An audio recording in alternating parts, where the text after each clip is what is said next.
मैं तुहाडा वीर डॉक्टर हरीश मोत्रा अज फिर तुहाडे लई तुहाडा हफ्तावारी प्रोग्राम सोच दा सफर लैके हाजिर हाँ। अज 1 नवंबर 2022 है तो मैं अज भी तुहाडे लई अपनी किताब विचों जिहड़ी मैं तुहाडे नाल सांझी करदा हैगा बरतानवी ते भारती समाज इहदे विचों एक अज लेख उहो जिहा लैके आया जिहड़ा कि तुहाडे नाल मेरे नाल ते अपने समाज दे नाल संबंधित है।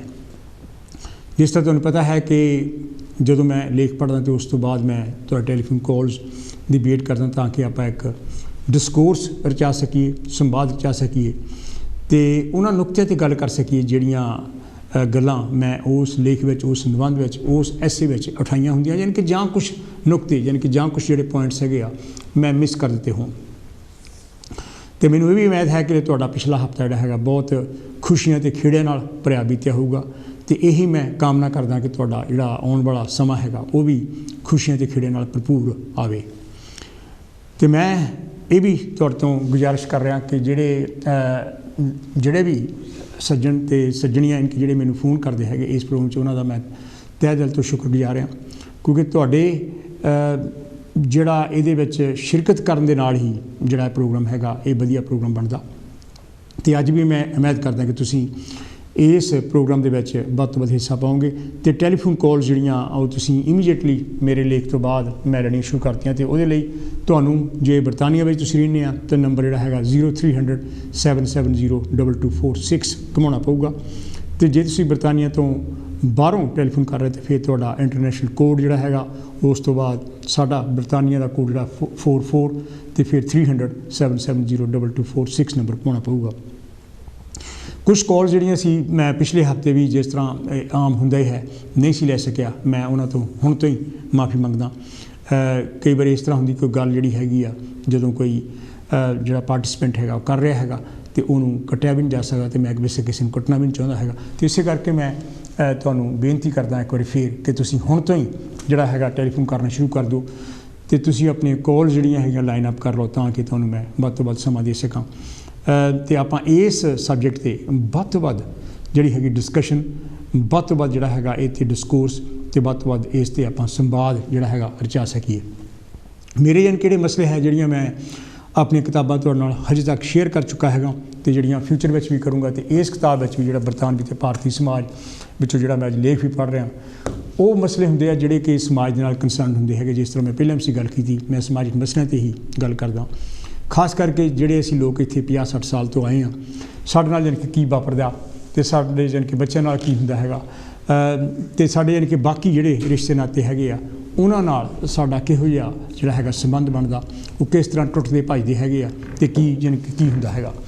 ते जिहड़ा जानी कि अज मैं लेख जिहड़ा हैगा तुहाडे नाल साझा करना चाहुंदा उहदा जिहड़ा नां हैगा आ वो भी जिहड़ा हैगा तुहानूं मैं दसदा हुणे मैं उहदा नां जिहड़ा की रखिया ते उस लेख नूं पढ़न नूं मैनूं 3-4 मिनट लगणगे। इहदा नां हैगा बरतानिया विच एशियन अवासियां दी पहली पीढ़ी दा पिछली उम्र दा दिखांत। एशियन अवासियां दी पहली पीढ़ी ज़्यादा गिणती विच इस सदी दे 1960वें विच बरतानिया आई सी जदों कि इमीग्रेशन के इतिहास तो यह भी पता लगता है कि कुछ एशियन अवासी 1945 की दूजी संसार जंग तो पहला भी इत्थे रह रहे सन। उस वेले उन्होंने शायद सोचा भी नहीं सी कि वो अपनी पिछली उम्र बरतानिया में ही गुजारनगे। वो तो ये सोच के इत्थे आए सन कि 4 पैसे कमा के वापस अपने देश चले जाएंगे और सदा लई उत्थे रहणगे, पर इस तरह होया नहीं। उन्हों की गिणती तो उंगलों ते गिनी जाने वाली है जो एशियन अवासियों की पहली पीढ़ी चों अपने मुल्क वापस जाके पक्के तौर पर टिके हैं। पहली पीढ़ी के अवासियों विचों ज़्यादातर अनपढ़ जां घट पढ़े और कुछ पढ़े लिखे लोग सन और वो अकेले ही कमाई करन आए सन। बरतानिया विच नस्लवाद भारू है और ये नस्लवाद कैंसर की बीमारी वांग होर भी ज़्यादा दुख दिंदा और फैलदा है अगर तुहानूं अंग्रेजी जबान ना आउंदी होवे जां घट आउंदी होवे और तुहाडी चमड़ी का रंग चिट्टा ना होवे। यही कारण सी कि अवासियों की पहली पीढ़ी ने थां थां नस्ली वितकरे के जरासीमां नूं अपने मन मत्थे उत्ते सहारिया। उन्हां गंदे भारे ते गर्म काम अणसुखावीआं हालतां विच कीते। ये वो काम सन जिन्हां नूं गोरे लोग करके राजी नहीं सन। इन्हां अवासियां टुੱਟੇ ਅਤੇ मंदी हालत वाले घरां विच गुजारे कीते बेइंसाफियां नूं सहारदे हुए ਉਹਨਾਂ ਦ੍ਰਿੜਤਾ ਦਾ ਪੱਲਾ ਨਾ ਛੱਡਿਆ, ਦੱਬ ਕੇ ਮਿਹਨਤ ਕੀਤੀ ਅਤੇ ਰੱਜ ਕੇ ਪੈਸਾ ਕਮਾਇਆ। ਪੰਜਾਬ ਵਿੱਚ ਹਰਾ ਇਨਕਲਾਬ ਲਿਆਉਣ ਵਿੱਚ ਉਹਨਾਂ ਦਾ ਵੀ ਇੱਕ ਬਹੁਤ ਵੱਡਾ ਹੱਥ ਸੀ। 60ਵਿਆਂ ਦੇ ਅਖੀਰ ਅਤੇ 70ਵਿਆਂ ਦੇ ਸਾਲਾਂ ਵਿੱਚ ਜਦ ਉਹਨਾਂ ਦੇ ਪਰਿਵਾਰ ਵੀ ਇੱਥੇ ਆ ਗਏ ਤਾਂ ਉਹਨਾਂ ਬਰਤਾਨੀਆ ਵਿੱਚ ਪੱਕੇ ਝੰਡੇ ਗੱਡ ਦਿੱਤੇ। ਪਰ ਉਹਨਾਂ ਦੇ ਮਨਾਂ ਵਿੱਚ ਇਹ ਖਾਸ਼ ਫਿਰ ਵੀ ਸੁਲਗਦੀ ਰਹੀ ਕਿ ਇੱਕ ਦਿਨ ਵਾਪਸ ਮੁਲਕ ਜਾਣਾ ਹੈ। ਪਹਿਲਾਂ ਅਤੇ ਹੁਣ ਦੀ ਕੀਤੀ ਕਮਾਈ ਨਾਲ ਉਹਨਾਂ ਦੇਸ਼ ਬੈਠੇ ਭੈਣ ਭਰਾ ਅਤੇ ਰਿਸ਼ਤੇਦਾਰਾਂ ਦੀ ਤਾਂ ਹਰ ਤਰ੍ਹਾਂ ਮਦਦ ਕੀਤੀ ਹੀ, ਸਗੋਂ ਜ਼ਮੀਨਾਂ ਜਾਇਦਾਦਾਂ ਵੀ ਬਣਾਈਆਂ। ਆਪਣੇ ਘਰਾਂ ਵਿੱਚ ਹੀਟਿੰਗ, ਕਾਰਪੈਟ ਅਤੇ ਹੋਰ ਕਈ ਚੀਜ਼ਾਂ ਦਾ ਸਰਫਾ ਕਰਕੇ ਵੀ ਮੁਲਕ ਨੂੰ ਪੈਸੇ ਭੇਜੇ। ਜਦ ਉਹਨਾਂ ਦੇ ਆਪਣੇ ਬੱਚੇ ਵੱਡੇ ਹੋਏ ਤਾਂ ਉਹਨਾਂ ਦੇ ਖਰਚੇ ਵੀ ਵੱਧ ਗਏ ਅਤੇ ਪਿੱਛੇ ਹੋਰ ਪੈਸੇ ਭੇਜਣੇ ਮੁਸ਼ਕਲ ਹੋ ਗਏ। ਜਦ ਕਦੇ ਉਹ ਵਾਪਸ ਗਏ ਤਾਂ ਉਹਨਾਂ ਆਪਣੇ ਹਿਸਾਬ ਕਿਤਾਬ ਜਾਂ ਜਾਇਦਾਦ ਜ਼ਮੀਨ ਦੇ ਹਿੱਸੇ ਦੀ ਗੱਲ ਕੀਤੀ, ਪਰ ਆਪਣੇ ਸਕਿਆਂ ਦੇ ਵਰਤਾਵ ਨੇ ਉਹਨਾਂ ਦਾ ਮਨ ਬੁਰੀ ਤਰ੍ਹਾਂ ਖੱਟਾ ਕੀਤਾ। ਇਹ ਦੁਖਾਂਤ ਭਾਵੇਂ ਹਰ ਇੱਕ ਨਾਲ ਨਹੀਂ ਵਾਪਰਿਆ, ਪਰ ਜਿਨ੍ਹਾਂ ਨੂੰ ਇਹ ਕੌੜਾ ਤਜਰਬਾ ਹੋਇਆ ਹੈ ਉਹਨਾਂ ਦੀ ਗਿਣਤੀ ਕਾਫੀ ਹੈ। ਇਸ ਕੌੜੇ ਤਜਰਬੇ ਬਾਰੇ ਜਦ ਉਹਨਾਂ ਦੇ ਆਪਣੇ ਧੀਆਂ ਪੁੱਤਾਂ ਨੂੰ ਪਤਾ ਲੱਗਾ ਤਾਂ ਉਹਨਾਂ ਵੀ ਮਾਪਿਆਂ ਨੂੰ ਕੋਸਿਆ। ਦੇਸ਼ ਪੈਸੇ ਭੇਜਣ ਦਾ ਕੀ ਮਤਲਬ ਸੀ ਜਦ ਕਿ ਔਲਾਦ ਤੁਹਾਡੀ ਇੱਥੇ ਸੀ। ਬੱਚਿਆਂ ਦੀ ਉਮਰ ਵਧਣ ਨਾਲ ਪਹਿਲੀ ਪੀੜ੍ਹੀ ਦੇ ਆਵਾਸੀਆਂ ਦੀ ਵੀ ਉਮਰ ਢਲਣ ਲੱਗੀ ਹੈ ਅਤੇ ਇਸ ਪਾਕਰੀ ਉਮਰ ਨੇ ਕਈ ਤਰ੍ਹਾਂ ਦੀਆਂ ਬਿਮਾਰੀਆਂ ਨੂੰ ਆ ਜੱਫਾ ਮਾਰਿਆ। ਇਹਨਾਂ ਬਿਮਾਰੀਆਂ ਦਾ ਸੰਬੰਧ ਉਹਨਾਂ ਦੇ ਕੀਤੇ ਗੰਦੇ, ਗਰਮ ਅਤੇ ਭਾਰੇ ਕੰਮਾਂ ਨਾਲ ਸੀ ਜੋ ਉਹਨਾਂ ਇਸ ਮੁਲਕ ਨੂੰ ਉੱਪਰ ਲਿਜਾਣ ਅਤੇ ਆਪਣੀ ਕਮਾਈ ਲਈ ਕੀਤੇ ਸਨ।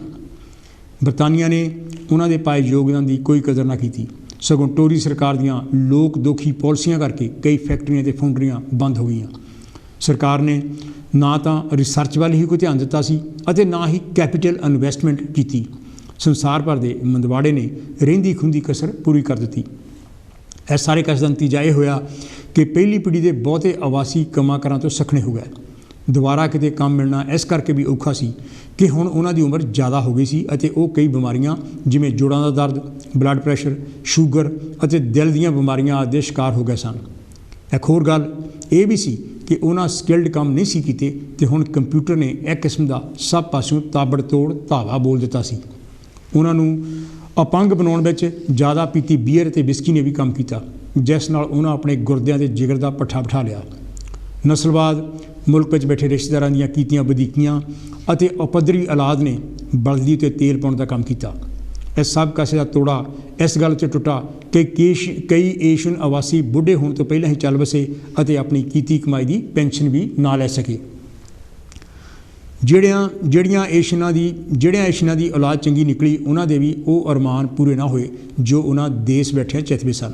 ਉਹਨਾਂ ਸੋਚਿਆ ਸੀ ਕਿ ਆਪਣੇ ਧੀਆਂ ਪੁੱਤਾਂ, ਪੋਤਿਆਂ ਪੋਤੀਆਂ ਨਾਲ ਇਕੱਠੇ ਰਹਾਂਗੇ, ਕਮਾਈ ਉਹਨਾਂ ਦੇ ਹੱਥਾਂ ਉੱਤੇ ਧਰੀ ਜਾਵੇਗੀ, ਨਿਆਣੇ ਉਹਨਾਂ ਦੇ ਕਹਿਣੇ ਵਿੱਚ ਹੋਣਗੇ, ਹਰ ਫੈਸਲਾ ਉਹਨਾਂ ਦੀ ਰਜ਼ਾਮੰਦੀ ਨਾਲ ਹੋਇਆ ਕਰੇਗਾ।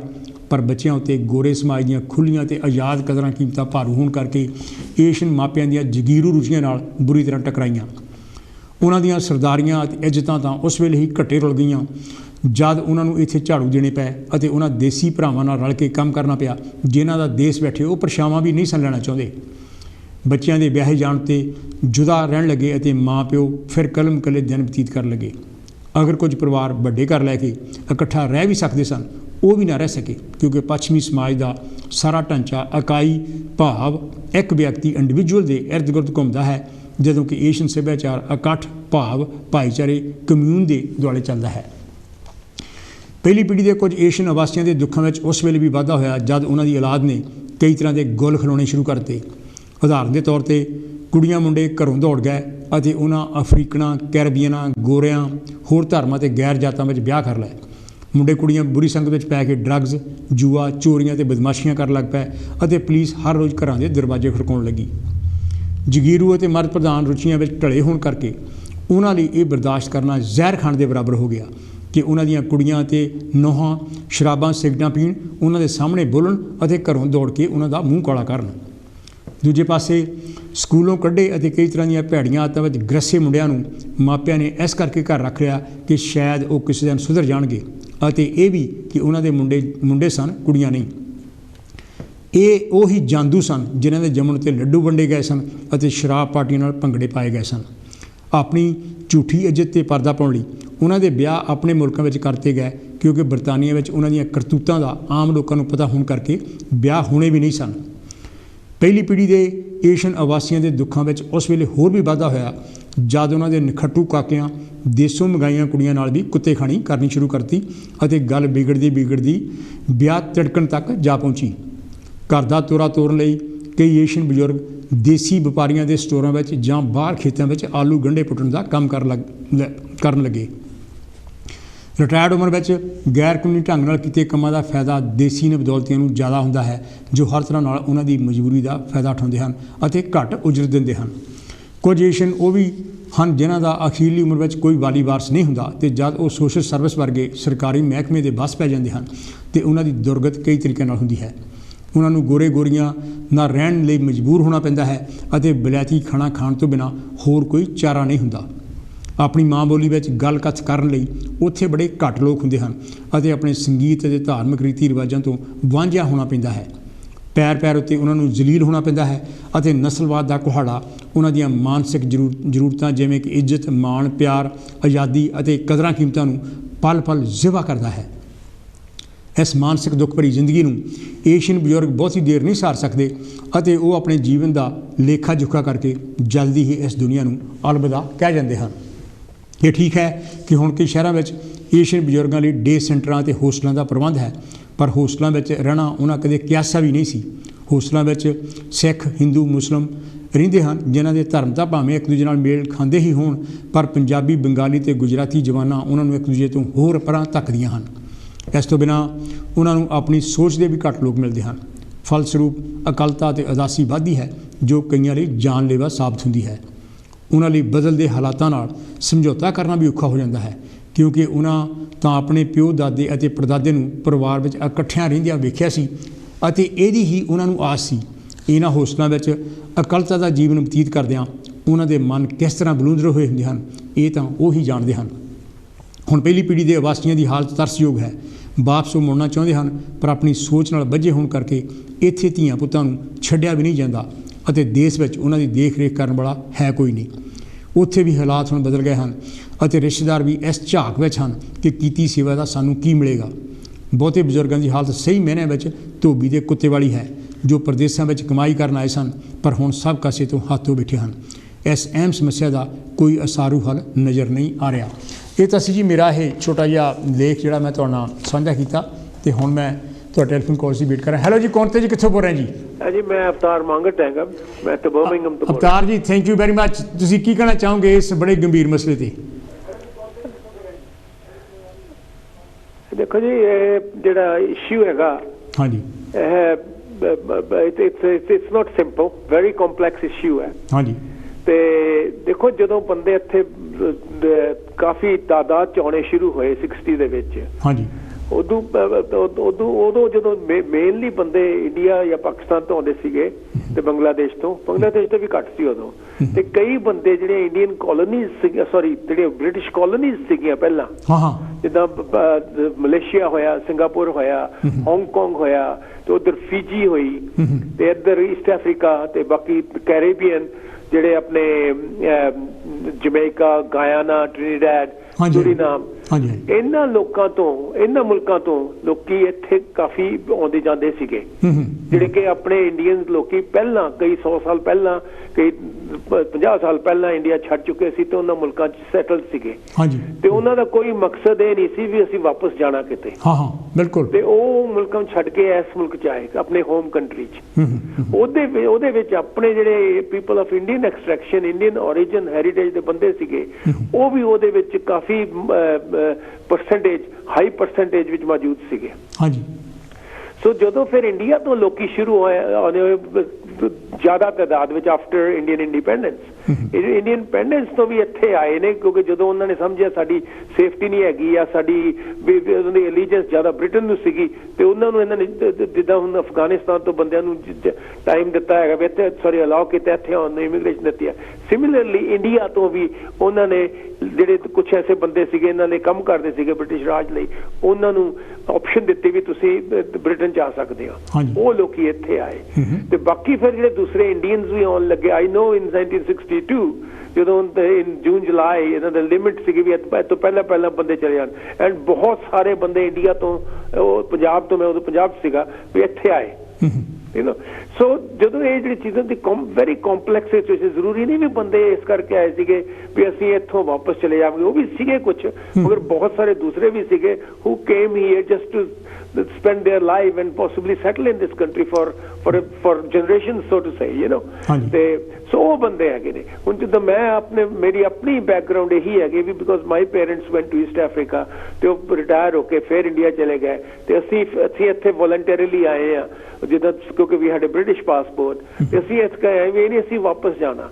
And I will tell you very good thing, ਜਦੋਂ ਮੇਰੇ ਫਾਦਰ ਉਹਨਾਂ ਨੇ ਸਾਨੂੰ ਇਹ ਐਡਵਾਈਸ ਕੀਤਾ ਉਹਨਾਂ ਦਿਨਾਂ 'ਚ, you know I came in 66, 67, ਉਹਨਾਂ ਦਿਨ ਜੋ ਨੇ ਮੈਨੂੰ ਕਿਹਾ, ਕਹਿੰਦੇ ਵੀ ਦੇਖ ਵੀ ਤੂੰ ਜਦੋਂ ਜਾਣਾ ਉੱਥੇ ਨਾ ਜਿੱਥੇ ਤੁਸੀਂ ਜਾ ਰਹੇ ਆ ਉੱਥੇ ਐਸਟੈਬਲਿਸ਼ ਹੋਇਓ, ਯੂ ਨੋ, ਬਿਕੋਜ਼ ਜਦੋਂ ਤੁਸੀਂ ਆਮ ਬੰਦਾ ਹੈਗਾ, ਕੱਲ ਨੂੰ ਤੁਹਾਨੂੰ ਕੁਝ ਨਹੀਂ ਪਤਾ ਵੀ ਕੀ ਤੁਹਾਡੀ ਫਿਊਚਰ ਕੀ ਹੈਗਾ, ਉਹ ਤਾਂ ਕਿਸੇ ਨੂੰ ਵੀ ਨਹੀਂ ਪਤਾ ਹੁੰਦਾ। ਵੀ ਜਿਹੜਾ ਆਮ ਬੰਦਾ ਇਹ ਹੈਗਾ, ਤੁਹਾਡੀਆਂ ਦੋ ਮੁਲਕਾਂ 'ਚ ਜੇ ਤੁਸੀਂ ਲੱਤਾਂ ਫਸਾਵੋਗੇ ਕਿਸੇ ਪਾਸੇ ਦੇ ਨਹੀਂ ਰਹੋਗੇ। ਬਿਲਕੁਲ ਬਿਲਕੁਲ ਠੀਕ ਨਹੀਂ। ਉਹਨਾਂ ਨੇ ਕਿਹਾ ਵੀ ਜੇ ਤੁਸੀਂ ਕੋਈ ਪ੍ਰਾਪਰਟੀ ਲੈਣੀ ਹੈ ਇੰਡੀਆ ਤੇ ਤਾਂ ਪਹਿਲੀ ਤਾਂ ਗੱਲ ਲਵੋ ਹੀ ਨਾ, ਤੁਸੀਂ ਜਿੱਥੇ ਰਹਿਣੇ ਉੱਥੇ ਆਪਣਾ ਸਭ ਕੁਝ ਕਰੋ। ਜੇ ਫਿਰ ਕੱਲ ਨੂੰ ਕਿਤੇ ਹੋਰ ਕਿਤੇ ਜਾਣਾ, ਉੱਥੇ ਵੀ ਜਾ ਕੇ ਤੁਹਾਡੇ ਕੋਲ ਘਰ ਹੋਵੇ ਤੁਸੀਂ ਉੱਥੇ ਵੀ ਕਰ ਲੈ ਸਕੋਗੇ। ਜੇ ਤੁਸੀਂ ਜ਼ਿਆਦਾ ਜਗ੍ਹਾ ਤੇ ਆਪਣੀਆਂ ਲੱਤਾਂ ਫਸਾਵੋਗੇ, ਤੁਸੀਂ ਕਿਸੇ ਜਗ੍ਹਾ ਕਿਸੇ ਪਾਸੇ ਜੋਗੇ ਵੀ ਨਹੀਂ ਹੋਣਾ।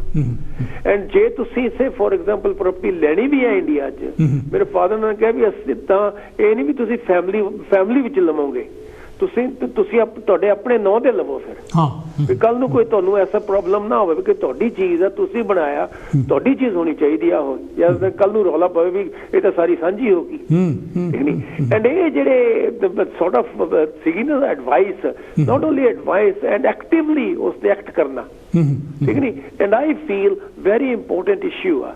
ਬਟ ਆਈ ਨੋ ਜਦੋਂ ਮੈਂ ਆਇਆ, ਮੇਰੇ ਫਰੈਂਡ ਸੀਗੇ ਇੱਥੇ, ਤੇ ਉਹਨਾਂ ਨੇ ਫਰੈਂਡ ਇੰਡੀਆ ਤੋਂ ਆਏ ਹੋਏ ਤੇ ਇੱਥੇ ਆ ਕੇ ਫਰੈਂਡਸ ਬਣੇ, ਤੇ ਉਹ ਕੰਮ ਕਰਦੇ, ਤੇ ਉਹਨਾਂ ਦਿਨਾਂ 'ਚ ਤਨਖਾਹਾਂ ਵੀ ਕੀ ਹੁੰਦੀਆਂ ਸੀਗੀਆਂ, you know. Van I started working I was getting 10 pounds, ਤੇ ਪਾਉਂਡ ਦਾ ਭਾਅ ਕੀ ਹੁੰਦਾ ਸੀ 13 ਰੁਪੀਸ ਅ ਪਾਉਂਡ। ਬਿਲਕੁਲ, ਤੁਸੀਂ ਇੱਥੇ ਆਪਣਾ ਖਰਚਾ ਵੀ ਕਰਨਾ ਹੈਗਾ।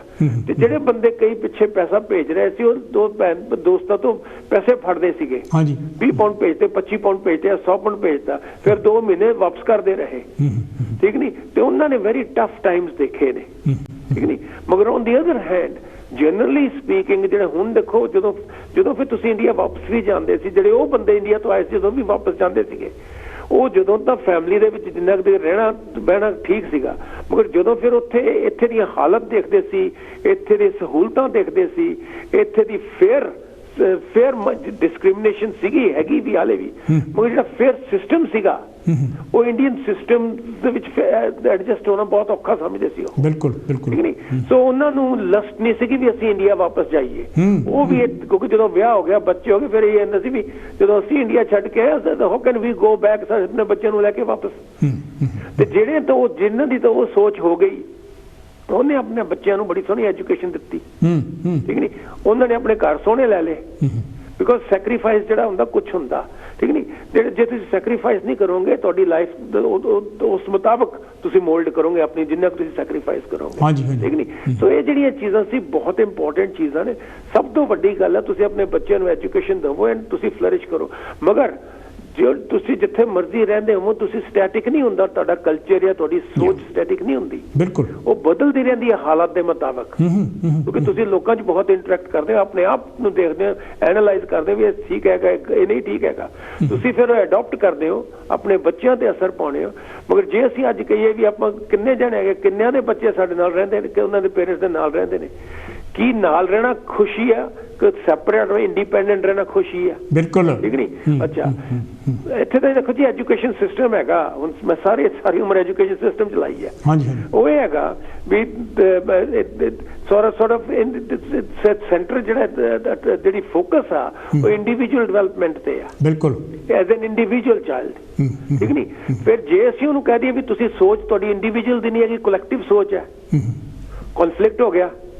ਠੀਕ ਨਹੀਂ ਤੁਸੀਂ ਸਾਰਾ ਤਾਂ ਕਹਿੰਦੇ ਵੀ we want to focus on the child as an individual ਬਿਲਕੁਲ ਮਗਰ ਫੈਮਿਲੀ ਤੁਹਾਡੀ ਕਹਿੰਦੀ ਹੈ ਤੁਸੀਂ ਇੰਡੀਵਿਜੂਅਲ ਨੇ ਕਿ ਤੁਸੀਂ ਸਾਰੇ ਜਿਹੜੀ ਸਾਡਾ ਕਮਿਊਨ ਹੈ ਸਾਡੀ ਕਮਿਊਨਿਟੀ ਹੈ ਜਾਂ ਸਾਡਾ ਘਰ ਹੈਗਾ ਇੱਥੇ ਸਭ ਭੈਣ ਭਰਾ ਸਾਰੇ ਉਹ ਸਾਰਿਆਂ ਦੀ ਇੱਕ ਸੋਚ ਹੋਣੀ ਚਾਹੀਦੀ ਹੈ ਕਿੱਦਾਂ ਹੋ ਸਕਦੀ ਹੈ ਫਿਰ ਕੌਨਫਲਿਕਟ ਹੈ ਐਂਡ ਹੋ ਵੀ ਨਹੀਂ ਸਕਦੀ ਬਿਲਕੁਲ ਜੇ ਇੰਡੀਆ ਜੇ ਗਲਤ ਤਰੀਕਾ ਹੈਗਾ ਉੱਥੇ ਵੀ ਨਹੀਂ ਹੈਗੀ ਉੱਥੇ ਦਿਨ ਰਾਤ ਲੜੀ ਜਾਣਗੇ ਫਿਰ ਸੌਣਗੇ ਇਕੱਠੇ ਹੀ ਇਦਾਂ ਹੀ ਠੀਕ ਨਹੀਂ ਜਦੋਂ ਫਿਰ ਲੜ ਪੈਂਦੇ ਨੇ ਫਿਰ ਬੋਲਣਗੇ ਬੋਲਣਾ ਨਹੀਂ ਇੱਕ ਦੂਸਰੇ ਦੇ ਨਾਲ ਜਿਹੜੇ ਫਿਰ ਇੱਥੋਂ ਵਾਪਸ ਜਾਂਦੇ ਨੇ ਇਹੀ ਪ੍ਰੋਬਲਮਸ ਹੁੰਦੀਆਂ ਨੇ ਉਹ ਪਹਿਲਾਂ ਭੈਣ ਭਰਾ ਹੁੰਦੇ ਨੇ ਫਿਰ ਉਹ ਆਪਸ ਵਿੱਚ ਬੋਲਦੇ ਵੀ ਨਹੀਂ ਹੈਗੇ ਕੀ ਕਿੱਦਾਂ ਦੀ ਲਾਈਫ ਸਟਾਈਲ ਆ ਉਹ ਠੀਕ ਨਹੀਂ ਪੈਣੀ ਤੇ ਥੋੜੀ ਜਿਹੀ ਚੀਜ਼ਾਂ ਤੇ ਉਹ ਆਪਣੇ ਮਰ ਜਾਂਦੇ ਨੇ ਬੰਦੇ ਠੀਕ ਹੈ ਨਾ ਸੋ ਇਹ ਜਿਹੜੀ ਸੋਚ ਹੈ ਤੁਹਾਡੀ ਬਹੁਤ ਇੰਪੋਰਟੈਂਟ ਹੈ ਕਿੰਨੇ ਫੇਅਰ ਹੋ ਜੇ ਤੁਸੀਂ ਫੇਅਰ ਮਾਈਂਡਡ ਹੈਗੇ ਨਾ ਕੋਈ ਵੀ ਇੰਡੀਆ 'ਚ ਵੀ ਬੰਦੇ ਖਰਾਬ ਨਹੀਂ ਹੈਗੇ ਉਹ ਵੀ ਤੁਹਾਡੇ ਭੈਣ ਭਰਾ ਉਹ ਵੀ ਬੜੇ ਫੇਅਰ ਮਾਈਂਡਡ ਨੇ ਉਹਨਾਂ ਦੀ ਸੋਚ ਜਿਹੜੀ ਹੈਗੀ ਹੋ ਸਕਦਾ ਉੱਥੇ ਦੇ ਮੁਤਾਬਕ ਫੇਅਰ ਮਾਈਂਡਡ ਹੈ ਸਾਡੀ ਸੋਚ ਇੱਥੇ ਦੇ ਮੁਤਾਬਕ ਫੇਅਰ ਮਾਈਂਡਡ ਹੈ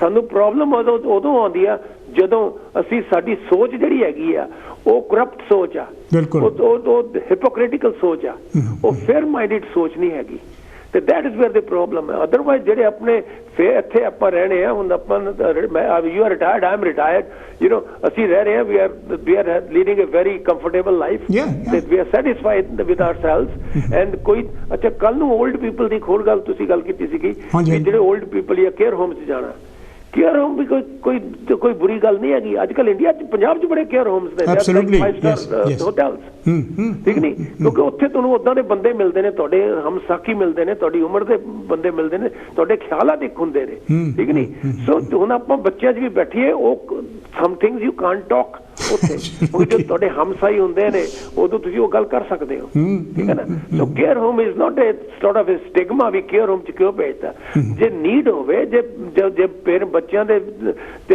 ਐਨਰਜੀ ਵੀ ਨਹੀਂ ਹੋ ਰਹਿੰਦੀ because looking after N elderly person ਖੁਦਾ ਖਾਸਤਾ ਨਾ ਉਹ ਕਿਸੇ ਤੇ ਟਾਈਮ ਆਵੇ ਬਟ ਅਨਫੋਰਚੂਨਟਲੀ ਬਹੁਤ ਸਾਰੇ ਲੋਕਾਂ ਤੇ ਆਉਂਦਾ ਜਦੋਂ ਵੈਨ ਦੇ ਕਾਂਟ ਲੁੱਕ ਆਫਟਰ ਦੈਮਸੈਲਵਸ ਸੋ ਦੀ ਬੈਸਟ ਥਿੰਗ ਕੇਅਰ ਹੋਮ ਜਿਹਦੇ ਤੁਹਾਡੇ ਕੋਲ ਸਰਮਾਇਆ ਹੈਗਾ ਜਾਂ ਲੋਕਲ ਅਥਾਰਟੀ ਤੋਂ ਸਪੋਰਟ ਕਰਦੇ in my book there is nothing wrong about it anyway thank you very much for your time ਬਹੁਤ ਮਿਹਰਬਾਨੀ ਇਹ ਤਾਂ ਸੀ ਜੀ ਮੇਰੇ ਵੀਰ ਅਵਤਾਰ ਸਿੰਘ ਮੰਗੜ ਜਿਹੜੇ ਕਿ ਹੈਡ ਟੀਚਰ ਹੈਗੇ ਉਹਨਾਂ ਨੇ 30 ਸਾਲ ਹੈਡ ਟੀਚਰ ਰਹੇ ਹੈਗੇ ਆ ਸਾਰੀ ਉਮਰ ਐਜੂਕੇਸ਼ਨ ਵਿੱਚ ਉਹਨਾਂ ਨੇ ਜਿਹੜਾ ਆਪਣਾ ਸਮਾਂ ਗੁਜ਼ਾਰਿਆ ਤੁਸੀਂ ਇਹਦੇ ਬਾਰੇ ਕੀ ਸੋਚਦੇ ਹੋ ਕਿਉਂਕਿ ਹੈਲੋ ਜੀ ਕੌਣ ਤੇ ਜੀ ਕਿੱਥੋਂ ਬੋਲ ਰਹੇ ਜੀ ਡਾਕਟਰ ਸਾਹਿਬ ਜਗਦੀਸ਼ ਸਿੰਘ ਗਲਾਸਗੋ ਤੋਂ ਜਗਦੀਸ਼ ਸਿੰਘ ਜੀ ਵੈਲਕਮ ਤੁਹਾਡਾ ਗਲਾਸਗੋ ਤੋਂ ਕੀ ਕਹਿਣਾ ਚਾਹੋਗੇ ਹਾਂਜੀ ਵੈਲਕਮ ਤਾਂ ਮੇਰਾ 1976 ਵਿੱਚ ਯੂਕੇ 'ਚ ਵੀ ਹੋ ਗਿਆ ਸੀਗਾ ਅੱਛਾ ਨਹੀਂ ਵੈਲਕਮ ਟੂ ਕਾਂਚੀ ਟੈਲੀਵਿਜ਼ਨ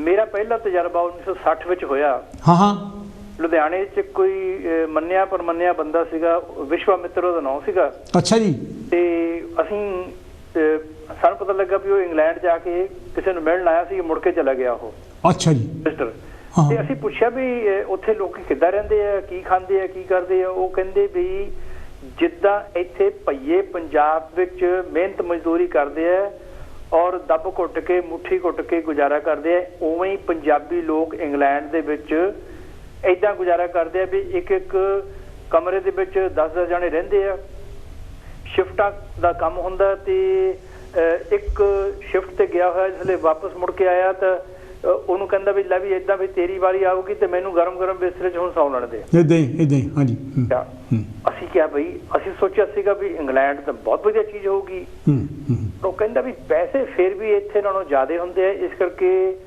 ਲੋਕੀ ਬਹੁਤ ਮਿਹਨਤ ਮਜ਼ਦੂਰੀ ਕਰਦੇ ਆ ਸੋਚਦੇ ਵੀ ਵਾਪਸ ਮੁੜ ਜਾਵਾਂਗੇ ਪਹਿਲੀ ਪੀੜ੍ਹੀ ਸੀ ਨਾ ਉਹਨਾਂ ਨੂੰ ਸੀ ਵੀ ਪੈਸੇ ਕਮਾ ਕੇ ਪਿੱਛੇ ਭੇਜੂਗਾ ਉਹਨਾਂ ਪੈਸਿਆਂ ਦਾ ਪ੍ਰਯੋਗ ਮੈਂ ਆਪਣੇ ਆਪ ਤੇ ਕਰੂੰਗਾ ਆਪਣੀ ਪਤਨੀ ਬੱਚਿਆਂ ਤੇ ਕਰੂੰਗਾ ਜੀਵਨ ਸੁਖਾਵਾਂ ਹੋਊਗਾ ਹੁਣ ਕੀ ਆ ਵੀ ਪਰਿਵਾਰ ਆਉਣ ਲੱਗ ਗਏ ਉੱਥੇ ਉਹ ਇਕੱਲੇ ਸੀਗੇ ਪਰਿਵਾਰ ਆਉਣ ਲੱਗ ਗਏ ਬੱਚੇ ਆਉਣ ਲੱਗ ਗਏ ਲੇਕਿਨ ਕੰਜੂਸੀ ਦੀ ਆਦਤ ਨਹੀਂ ਘਟੀ ਅੱਛਾ ਆਦਤ ਨਹੀਂ ਘਟੀ ਪੈਸੇ ਜੋੜਨ ਦੀ ਆਦਤ ਜਿਹੜੀ ਸੀ ਉਹ ਸ਼ੌਕ ਬਣ ਗਿਆ ਔਰ ਸ਼ੌਕ ਬਣਨ ਤੋਂ ਬਾਅਦ ਏਦਾਂ ਮਹਿਸੂਸ ਹੋਣ ਲੱਗਿਆ ਵੀ ਜੇ ਮੇਰੇ ਕੋਲ ਕਾਫੀ ਸਾਰੇ ਪੈਸੇ ਇਕੱਠੇ ਹੋਣਗੇ ਤਾਂ ਮੈਂ ਸਫਲਤਾ ਦੀ ਭਾਵਨਾ ਹੋਊਗੀ ਕਿ ਮੈਂ ਦੇਖ ਲਾ ਵੀ ਕਿੰਨੇ ਪੈਸੇ ਬਣਾ ਲਏ ਉਹ ਜਿਹੜੀ ਟੁੱਟ ਕੇ ਮਰਨ ਦੀ ਆਦਤ ਸੀਗੀ ਨਾ ਉਹ ਨਹੀਂ ਛੱਡੀ ਮੈਂ ਆਪ ਇੱਥੇ ਬੱਸਾਂ ਵਿੱਚ ਆ ਕੇ ਕੰਡਕਟਰੀ ਕੀਤੀ ਤੇ ਮੈਨੂੰ ਪੁੱਛਦੇ ਹੁੰਦੇ ਸੀਗੇ ਵੀ ਜਦ ਮੈਂ ਕੰਮ ਤੇ ਗਿਆ ਉਦੋਂ ਤੂੰ ਸਵੇਰੇ 7 ਵਜੇ ਸੀਗਾ ਬੱਸ 'ਚ ਕੰਡਕਟਰ ਤੇ ਦੁਪਹਿਰੇ ਵੀ ਤੂੰ ਸੀਗਾ ਤੇ ਹੁਣ ਸ਼ਾਮ ਨੂੰ ਵੀ ਤੂੰ ਘਰ ਨਹੀਂ ਜਾਂਦਾ। ਮੈਂ ਕਿਹਾ ਮੇਰਾ ਇਹੀ ਘਰ ਹੈ। ਇੰਨਾ ਓਵਰ ਟਾਈਮ ਲਾਉਂਦਾ ਸੀ ਉਹ ਬੱਸ ਕੰਡਕਟਰ ਜਿਵੇਂ, ਕਦੇ ਉੱਪਰ ਕਦੇ ਥੱਲੇ, ਬਾਂਦਰਾਂ ਵਾਂਗੂ ਪੌੜੀਆਂ ਚੜ੍ਹਨਾ ਉੱਤੇ ਕਿ ਰਾਤ ਨੂੰ ਥੇ ਹੋ ਜਾਂਦੀ ਸੀਗੀ। ਇਦਾਂ ਸੀ ਜੀ। ਅੱਛਾ, ਹੁਣ ਕੀ ਹੋਇਆ ਵੀ ਹੁਣ ਬੱਚੇ ਜਿਹੜੇ ਸੀਗੇ ਉਹ ਪੈਦਾ ਹੋਏ ਤੇ ਉਹ ਬਣ ਗਏ ਜੀ ਕੋਕੋਨਟ ਜਨਰੇਸ਼ਨ। ਹਾਂਜੀ ਹਾਂਜੀ। ਕੋਕੋਨਟ ਜਨਰੇਸ਼ਨ ਦਾ ਮਤਲਬ ਵੀ ਬਾਹਰੋਂ ਬਰਾਊਨ ਆ ਤੇ ਅੰਦਰੋਂ ਚਿੱਟੇ ਆ ਉਹ। ਦੇਸੀ ਅੰਗਰੇਜ਼ ਬਣ ਗਏ ਤੇ ਉਹਨਾਂ ਨੂੰ ਕੋਈ ਇਲਾਕਾ ਦੇਖਾ ਨਹੀਂ ਵੀ ਤੁਸੀਂ ਕਿੱਥੋਂ ਆਏ, ਕੀ ਕੀਤਾ, ਕਿੰਨੇ ਪੈਸੇ ਬਣਾਏ। ਉਹਨਾਂ ਨੂੰ ਇਹ ਵੀ ਮੈਂ ਜਿਹੜਾ ਨਾ ਆਈ ਮਾਈ ਮੀ ਤੇ ਤੁਸੀਂ ਕਹੀ ਜਾਓ ਵੀ ਆਵਰ ਅਸ। ਵੀ ਆਵਰ ਅਸ ਦਾ ਮਤਲਬ ਵੀ ਆਪਾਂ ਸਾਰੇ। ਉਹ ਕਹਿੰਦੇ ਨਹੀਂ ਮੈਂ ਮੀ ਮਾਈ ਮਾਈ ਆਈ ਮਾਈ ਮੀ, ਮੈਂ ਹੀ ਆਪਣਾ ਸਭ ਕੁਛ ਹੈ, ਮੈਨੂੰ ਕਿਸੇ ਨਾਲ ਕੁਛ ਨਹੀਂ। ਇਸ ਦੌਰਾਨ ਪਿਛਲਿਆਂ ਦਾ ਲਾਲਚ ਨਹੀਂ ਘਟਿਆ, ਉਹ ਹੋਰ ਵੱਧ ਗਿਆ। ਤੇ ਉਹ ਜਿਹੜਾ ਮਕਾਨ ਤੁਸੀਂ ਸੋਚਿਆ ਸੀ ਮੈਂ ਰਹੂੰਗਾ ਜਾ ਕੇ, ਉਹਦੇ ਚ ਕੋਈ ਹੋਰ ਰਹੀ ਜਾਂਦੇ ਆ ਭੈਣ ਭਰਾ। ਹਾਂਜੀ। ਅੱਛਾ, ਕਈਆਂ ਨੂੰ ਫਿਰ ਧਮਕੀਆਂ ਲੱਗਣ ਲੱਗ ਗਈਆਂ ਵੀ ਜੇ ਜਾ ਕੇ ਪੁੱਛਿਆ ਵੀ ਆਹ ਪੈਸੇ ਕਿੱਥੇ ਗਏ, ਉਹ ਕਹਿੰਦੇ ਜਾਨ ਪਿਆਰੀ ਆ ਮੁੜ ਜਾ। ਕਈਆਂ ਨੂੰ ਤਾਂ ਗੱਡੀ ਵੀ ਚੜਾਤਾ ਉਹਨਾਂ ਨੇ। ਹਾਂਜੀ ਹਾਂਜੀ ਹਾਂਜੀ। ਅੱਛਾ, ਹੁਣ ਇਹ ਹੈ ਵੀ ਇਸ ਦੌਰਾਨ ਮੈਂ ਫਿਰ ਦੁਬਾਰਾ 1979 ਦੇ ਵਿੱਚ ਇੰਡੀਆ ਗਿਆ। ਤੇ ਨਹੀਂ ਸੱਚ 1965 ਦੇ ਵਿੱਚ ਇੱਕ ਭੋਗਲਾਂ ਦਾ ਮੁੰਡਾ ਵੀ ਸੀਗਾ, ਜਦ ਮੈਂ ਇੰਡੀਆ 'ਚ ਸੀਗਾ। ਭੋਗਲਾਂ ਦਾ ਮੁੰਡਾ ਇੱਥੇ ਆਇਆ, ਉਹ ਬਹੁਤ ਸਾਰੇ ਪੈਸੇ 1 ਲੱਖ ਰੁਪਈਆ ਉਹਨਾਂ ਦਿਨਾਂ 'ਚ ਉੱਥੇ ਮਿਸਤਰੀਆਂ ਦਾ ਮੁੰਡੇ ਸੀ, ਉਹਨਾਂ ਨੇ ਉੱਥੇ ਫੈਕਟਰੀ ਲਾ ਲਈ। ਅੱਛਾ। ਉਹ ਦੱਸਿਆ ਵੀ ਉਹ ਆਪਣਾ ਘਰ ਵੇਚ ਕੇ ਵੀ ਚਲਾ ਗਿਆ ਜਿਹੜਾ ਉਹਨੇ ਬਣਾਇਆ ਸੀ, ਮੁੜ ਕੇ ਇੱਕ ਤੋਂ ਦੁਬਾਰਾ ਫਿਰ ਸ਼ੁਰੂ ਕੀਤਾ, ਮੁੜ ਕੇ ਉਹਦੇ ਪੈਰ ਹੀ ਨਹੀਂ ਲੱਗੇ। ਅੱਛਾ, ਇਸ ਦੌਰਾਨ 1979 ਜਦ ਮੈਂ ਪਹਿਲੀ ਵਾਰੀ ਗਿਆ ਤਾਂ ਮੈਨੂੰ ਪਤਾ ਲੱਗ ਗਿਆ ਵੀ ਇੱਥੇ ਕੀ ਹੈ ਉੱਥੇ ਕੀ ਹੈ। ਤੇ ਟੇਪ ਰਿਕਾਰਡਰ ਲੈ ਗਿਆ, ਕੈਮਰਾ ਲੈ ਗਿਆ, ਘਰ ਦੇ ਵੀ ਬੜੇ ਖੁਸ਼ ਸੀ। ਉਦੋਂ ਇਹ ਚੀਜ਼ਾਂ ਮਿਲਦੀਆਂ ਨਹੀਂ ਹੁੰਦੀਆਂ ਸੀ। ਉੱਥੇ ਇੱਕ ਪਾਪਾ ਜੀ ਮਿਲੇ ਤੇ ਮੈਂ ਪੁੱਛਿਆ ਕਿੱਦਾਂ ਪਾਪਾ ਜੀ ਹਾਲ ਚਾਲ। ਉਹ ਸਿਆਣਾ ਸੀ ਬੰਦਾ, ਉਹ ਅਫਰੀਕਾ ਤੋਂ ਗਿਆ ਸੀਗਾ, ਸਾਊਥ ਹਾਲ ਰਹਿੰਦਾ ਸੀਗਾ। ਉਹ ਕਹਿੰਦਾ ਦੀਵਾਲੀ ਵਾਲੇ ਦਿਨ ਮੈਂ ਘਰ ਆਇਆ ਤੇ ਸਾਡੇ ਘਰ ਹਨੇਰਾ, ਲੋਕਾਂ ਦੇ ਘਰ ਬੱਤੀਆਂ ਜਗਦੀਆਂ। ਅੱਛਾ। ਵਾਈਫ ਦੀ ਡੈਥ ਹੋ ਗਈ ਸੀਗੀ, 2 ਮੁੰਡੇ ਆਪਣੇ ਸਹੁਰਿਆਂ ਦੇ ਚਲੇ ਗਏ। ਉਹ ਇਕੱਲਾ ਹੀ ਬੈਠਾ ਸੀ, ਉਹਨੇ ਬੋਤਲ ਪੀਤੀ, ਖਾਲੀ ਕਰਕੇ ਅਗਲੇ ਦਿਨ ਉਹਨੇ ਮਕਾਨ ਸੇਲ ਤੇ ਲਾਇਆ। ਉਹ ਕਹਿੰਦਾ ਮੈਂ ਰਹਿਣਾ ਹੀ ਨਹੀਂ ਇੱਥੇ। ਅੱਛਾ। ਜਿਹਨੂੰ ਠੋਕਰ ਵੱਜਦੀ ਹੈ ਨਾ ਡਾਕਟਰ ਸਾਹਿਬ, ਉਹ ਚਲੇ ਵੀ ਜਾਂਦੇ ਆ। ਜਦੋਂ ਉਹਦੀ ਔਲਾਦ ਨੇ ਦੀਵਾਲੀ ਵਾਲੇ ਦਿਨ ਉਹਦਾ ਦਿਵਾਲਾ ਕੱਢਿਆ ਨਾ, ਉਹ ਉੱਥੋਂ ਭੱਜ ਗਿਆ, ਕਹਿੰਦਾ ਵੀ ਮੈਂ ਤੁਹਾਨੂੰ 1 ਪੈਸਾ ਨਹੀਂ ਦੇਣਾ। ਉੱਥੇ ਜਾ ਕੇ ਬੜੀ ਸ਼ਾਨਦਾਰ ਕੋਠੀ ਪਾ ਲਈ ਤੇ ਉੱਥੇ ਪਾਪਾ ਜੀ ਹੁੰਦੀ ਹੈ। ਉੱਥੇ ਜਾ ਕੇ ਉਹਨੇ ਇੱਕ ਹਿੰਦੂ ਔਰਤ ਨਾਲ ਵਿਆਹ ਕਰਾਇਆ। ਉਹਨੂੰ ਕਿਹਾ ਵੀ ਤੈਨੂੰ ਸਿੱਖ ਬਣਨਾ ਪਊਗਾ। ਉਹ ਕਹਿੰਦੀ ਮੈਨੂੰ ਮਨਜ਼ੂਰ ਹੈ। ਵਿਚਾਰੀ ਵੀ ਵਿਧਵਾ ਸੀਗੀ ਤੇ ਇਹਨਾਂ ਦੋਨਾਂ ਦਾ ਕੰਮ ਸੈੱਟ ਆ ਗਿਆ ਤੇ ਉਹ ਬੜੇ ਮੌਜ ਨਾਲ ਉੱਥੇ ਰਹਿਣ ਲੱਗ ਗਿਆ। ਲੇਕਿਨ ਸਭ ਨਾਲ ਏਦਾਂ ਨਹੀਂ ਹੁੰਦਾ। ਹੁਣ ਆਮ ਤੌਰ ਤੇ ਹੁੰਦਾ ਕਿ ਬੁੱਢਿਆਂ ਦਾ ਜਿਹੜਾ ਨਾ ਜੀਵਨ ਹੈ ਉਹ ਅਣਸੁਖਾਵਾਂ ਹੋ ਰਿਹਾ ਕਿਉਂਕਿ ਸਰੀਰ ਦੇ ਵਿੱਚ ਤਾਕਤ ਨਹੀਂ ਰਹੀ, ਰਿਟਾਇਰਮੈਂਟ ਹੋ ਗਈ ਔਰ ਬਿਮਾਰੀਆਂ ਵੀ ਆਉਣ ਲੱਗ ਗਈਆਂ, ਬੁਢਾਪਾ ਵੀ ਆਉਣ ਲੱਗ ਗਿਆ। ਕਦੇ ਇੱਥੇ ਦਰਦ, ਕਦੇ ਉੱਥੇ ਦਰਦ, ਡਾਕਟਰਾਂ ਦੀਆਂ ਅਪੁਆਇੰਟਮੈਂਟਾਂ ਜ਼ਿਆਦਾ ਤੇ ਬਾਕੀ ਕੰਮ ਘੱਟ। ਹੁਣ ਕਈ ਜਿਹੜੇ ਸੀਗੇ ਉਹ ਬਿਲਕੁਲ ਹੀ ਰਹਿ ਗਏ, ਉਹ ਕੇਅਰ ਹੋਮ 'ਚ ਚਲੇ ਗਏ। ਜਿਹੜੇ ਮੇਰੇ ਵਰਗੇ ਅੱਧ-ਪਜੱਧ 'ਚ ਸੀਗੇ ਉਹ ਪਾਰਕਾਂ ਵਿੱਚ ਜਾ ਕੇ ਟਾਈਮ ਬਿਤਾਉਂਦੇ ਆ। ਉਹਦੀ ਫਿਲਮ ਵੀ ਬਾਲੀਵੁੱਡ ਨੇ ਇੱਕ ਬਣਾਤੀ ਸੀਗੀ, ਪ੍ਰੇਮ ਚੋਪੜਾ ਵੀ ਦਾੜੀ ਪੱਗ ਬੰਨ੍ਹ ਕੇ ਤੇ ਉਹ ਪਾਰਕਾਂ 'ਚ ਬੈਠਾ ਸੀਗਾ ਤੇ ਉਹ ਕਹਿੰਦੇ ਸੀਗੇ ਵੀ ਟਾਈਮ ਨਹੀਂ ਪਾਸ ਹੁੰਦਾ, ਵੀ ਘਰ ਬੈਠ ਕੇ ਕਰੀਏ ਕੀ। ਹੁਣ ਕਰੀਏ ਤੇ ਹੁਣ ਵਾਪਸ ਜਾਓ। ਹੁਣ ਇਸ ਉਮਰ ਦੇ ਵਿੱਚ ਜਿਹੜਾ ਵਾਪਸ ਜਾਣਾ ਨਾ, ਉਹ ਅਸੀਂ ਹੁਣ ਉੱਥੇ ਸੈੱਟ ਨਹੀਂ ਹੋ ਸਕਾਂਗੇ ਕਿਉਂਕਿ ਸਾਰੀ ਉਮਰ ਤਾਂ ਇੱਥੇ ਲੰਘ ਗਈ। ਪਹਿਲਾ ਲਾਲਚ ਸਾਨੂੰ ਹੁੰਦਾ NHS ਦਾ। ਇੱਥੇ ਦਵਾਈਆਂ ਅਸਲੀ ਹੈ, ਠੀਕ ਹੈ, ਵੇਟਿੰਗ ਟਾਈਮ ਹੈ, ਲੇਕਿਨ NHS ਦੇ ਵਿੱਚ ਜਿਹੜੀ ਤੁਹਾਡੀ ਕੇਅਰ ਹੁੰਦੀ ਹੈ ਉਹ ਪ੍ਰੋਪਰਲੀ ਹੋ ਜਾਂਦੀ ਹੈ। ਇੰਡੀਆ 'ਚ ਜਾਂਦੇ ਆ ਤਾਂ ਤੁਹਾਨੂੰ ਨਕਲੀ ਦਵਾਈਆਂ ਦਾ ਡਰ, ਹਸਪਤਾਲਾਂ ਦੀ ਹੇਰਾਫੇਰੀ, ਧੱਕੇਸ਼ਾਹੀ ਔਰ ਭਤੀਜੇ ਕੁਛ ਦਿਨ ਤੱਕ ਤਾਂ ਤੁਹਾਨੂੰ ਕਹਿੰਦੇ ਜੀ ਆਓ ਜੀ ਤਾਇਆ ਜੀ, ਚਾਚਾ ਜੀ, ਕੁਛ ਦਿਨਾਂ ਬਾਅਦ ਉਹਨੂੰ ਬੋਝ ਲੱਗਣ ਲੱਗ ਪੈਂਦੇ ਆ। ਫਿਰ ਉਹ ਉਡੀਕਦੇ ਆ ਵੀ ਇਹ ਜਾਊਗਾ ਕਦੋਂ ਤਾਂ ਕਿ ਇਹ ਜਾਵੇ ਤਾਂ ਮੇਰੀ ਲਾਟਰੀ ਨਿਕਲੇ। ਇਸ ਕਰਕੇ ਬਹੁਤੇ ਲੋਕੀ ਜਾ ਸਕਦੇ ਹੋਏ ਵੀ ਨਹੀਂ ਜਾਂਦੇ ਹੈਗੇ ਕਿਉਂਕਿ ਹੁਣ ਤੁਸੀਂ ਇੱਥੇ ਦੇ ਤੁਹਾਨੂੰ ਆਦਤ ਪੈ ਗਈ ਇੰਗਲੈਂਡ 'ਚ ਰਹਿਣ ਦੀ। ਬੰਦਾ ਜਿਹੜਾ ਨਾ ਉਹ ਸੱਚ ਬੋਲਦਾ, ਜੇ ਕੋਈ ਚੀਜ਼ ਲੈਣ ਜਾਂਦੇ ਤੁਹਾਨੂੰ ਧੋਖਾ ਨਹੀਂ ਹੁੰਦਾ। ਇਸ ਕਰਕੇ ਹੁਣ ਰੱਬ ਨੂੰ ਅਰਦਾਸ ਕਰੋ ਕਿ ਕੇਅਰ ਹੋਮ 'ਚੋਂ ਬਚਾ ਕੇ ਰੱਖੇ ਔਰ ਤੁਹਾਡੇ ਵਰਗਿਆਂ ਦਾ ਸਾਥ ਮਿਲਦਾ ਰਹੇ ਤੇ ਹੁਣ ਸਿਹਤ ਜਰਾ ਜਿੰਨੀ ਕੁ ਵੀ ਹੈ ਚੱਲਦੇ ਫਿਰਦੇ ਨਿਕਲ ਜਾਈਏ।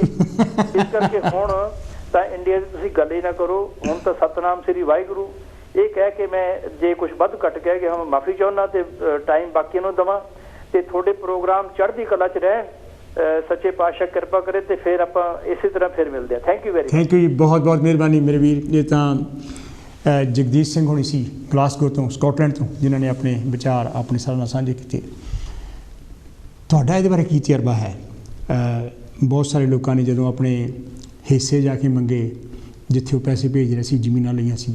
ਹੈਲੋ ਜੀ, ਕੌਣ ਤੇ ਜੀ, ਕਿੱਥੋਂ ਬੋਲ ਰਹੇ ਜੀ? ਡਾਕਟਰ ਸਾਹਿਬ ਨਮਸਕਾਰ, ਜੈ ਭੀਮ ਜੈ ਭਾਰਤ। ਜੈ ਭੀਮ ਜੈ ਭਾਰਤ। ਮਾਨ ਸਾਹਿਬ, ਤੁਹਾਡਾ ਤਜਰਬਾ ਕੀ ਹੈ? ਤੁਸੀਂ ਬੜੀ ਦੇਰ ਦੇ ਇੱਥੇ ਆਏ ਆ। ਅਸੀਂ 1963 ਚ ਮੈਂ ਆਇਆ ਸੀਗਾ ਜੀ। ਅੱਛਾ ਜੀ। 1963 ਵਿੱਚ ਆਏ ਸੀ ਤੇ ਜਦੋਂ ਲੋਕ ਇੱਧਰੋਂ ਜਾਂਦੇ ਸੀ ਸਿੰਗਾਪੁਰ ਤੋਂ, ਇੱਥੋਂ ਇੰਗਲੈਂਡ ਤੋਂ, ਤਾਂ ਉਹ ਜਾਂਦੇ ਹੀ ਸਾਈਕਲ ਨਵੇਂ ਕਢਾ ਲੈਂਦੇ ਸੀ ਤੇ ਘੜੀਆਂ ਲਾਈਆਂ ਹੁੰਦੀਆਂ ਸੀ। ਹਾਂਜੀ ਹਾਂਜੀ। ਤੇ ਅਸੀਂ ਤਾਂ ਉੱਥੇ ਪੈਦਲ ਤੁਰ ਕੇ ਸਕੂਲ ਨੂੰ ਜਾਂਦੇ ਹੁੰਦੇ ਸੀ, ਜੇ ਪੜ੍ਹਾਉਣ ਵੀ ਜਾਣਾ ਤਾਂ ਵੀ। ਤੇ ਉਹ ਲਾਲਚ ਜਿਹੜਾ ਫਿਰ ਵੋਚਰ ਸਿਸਟਮ ਨਿਕਲਿਆ 1962 ਦੇ ਵਿੱਚ। ਅੱਛਾ ਜੀ।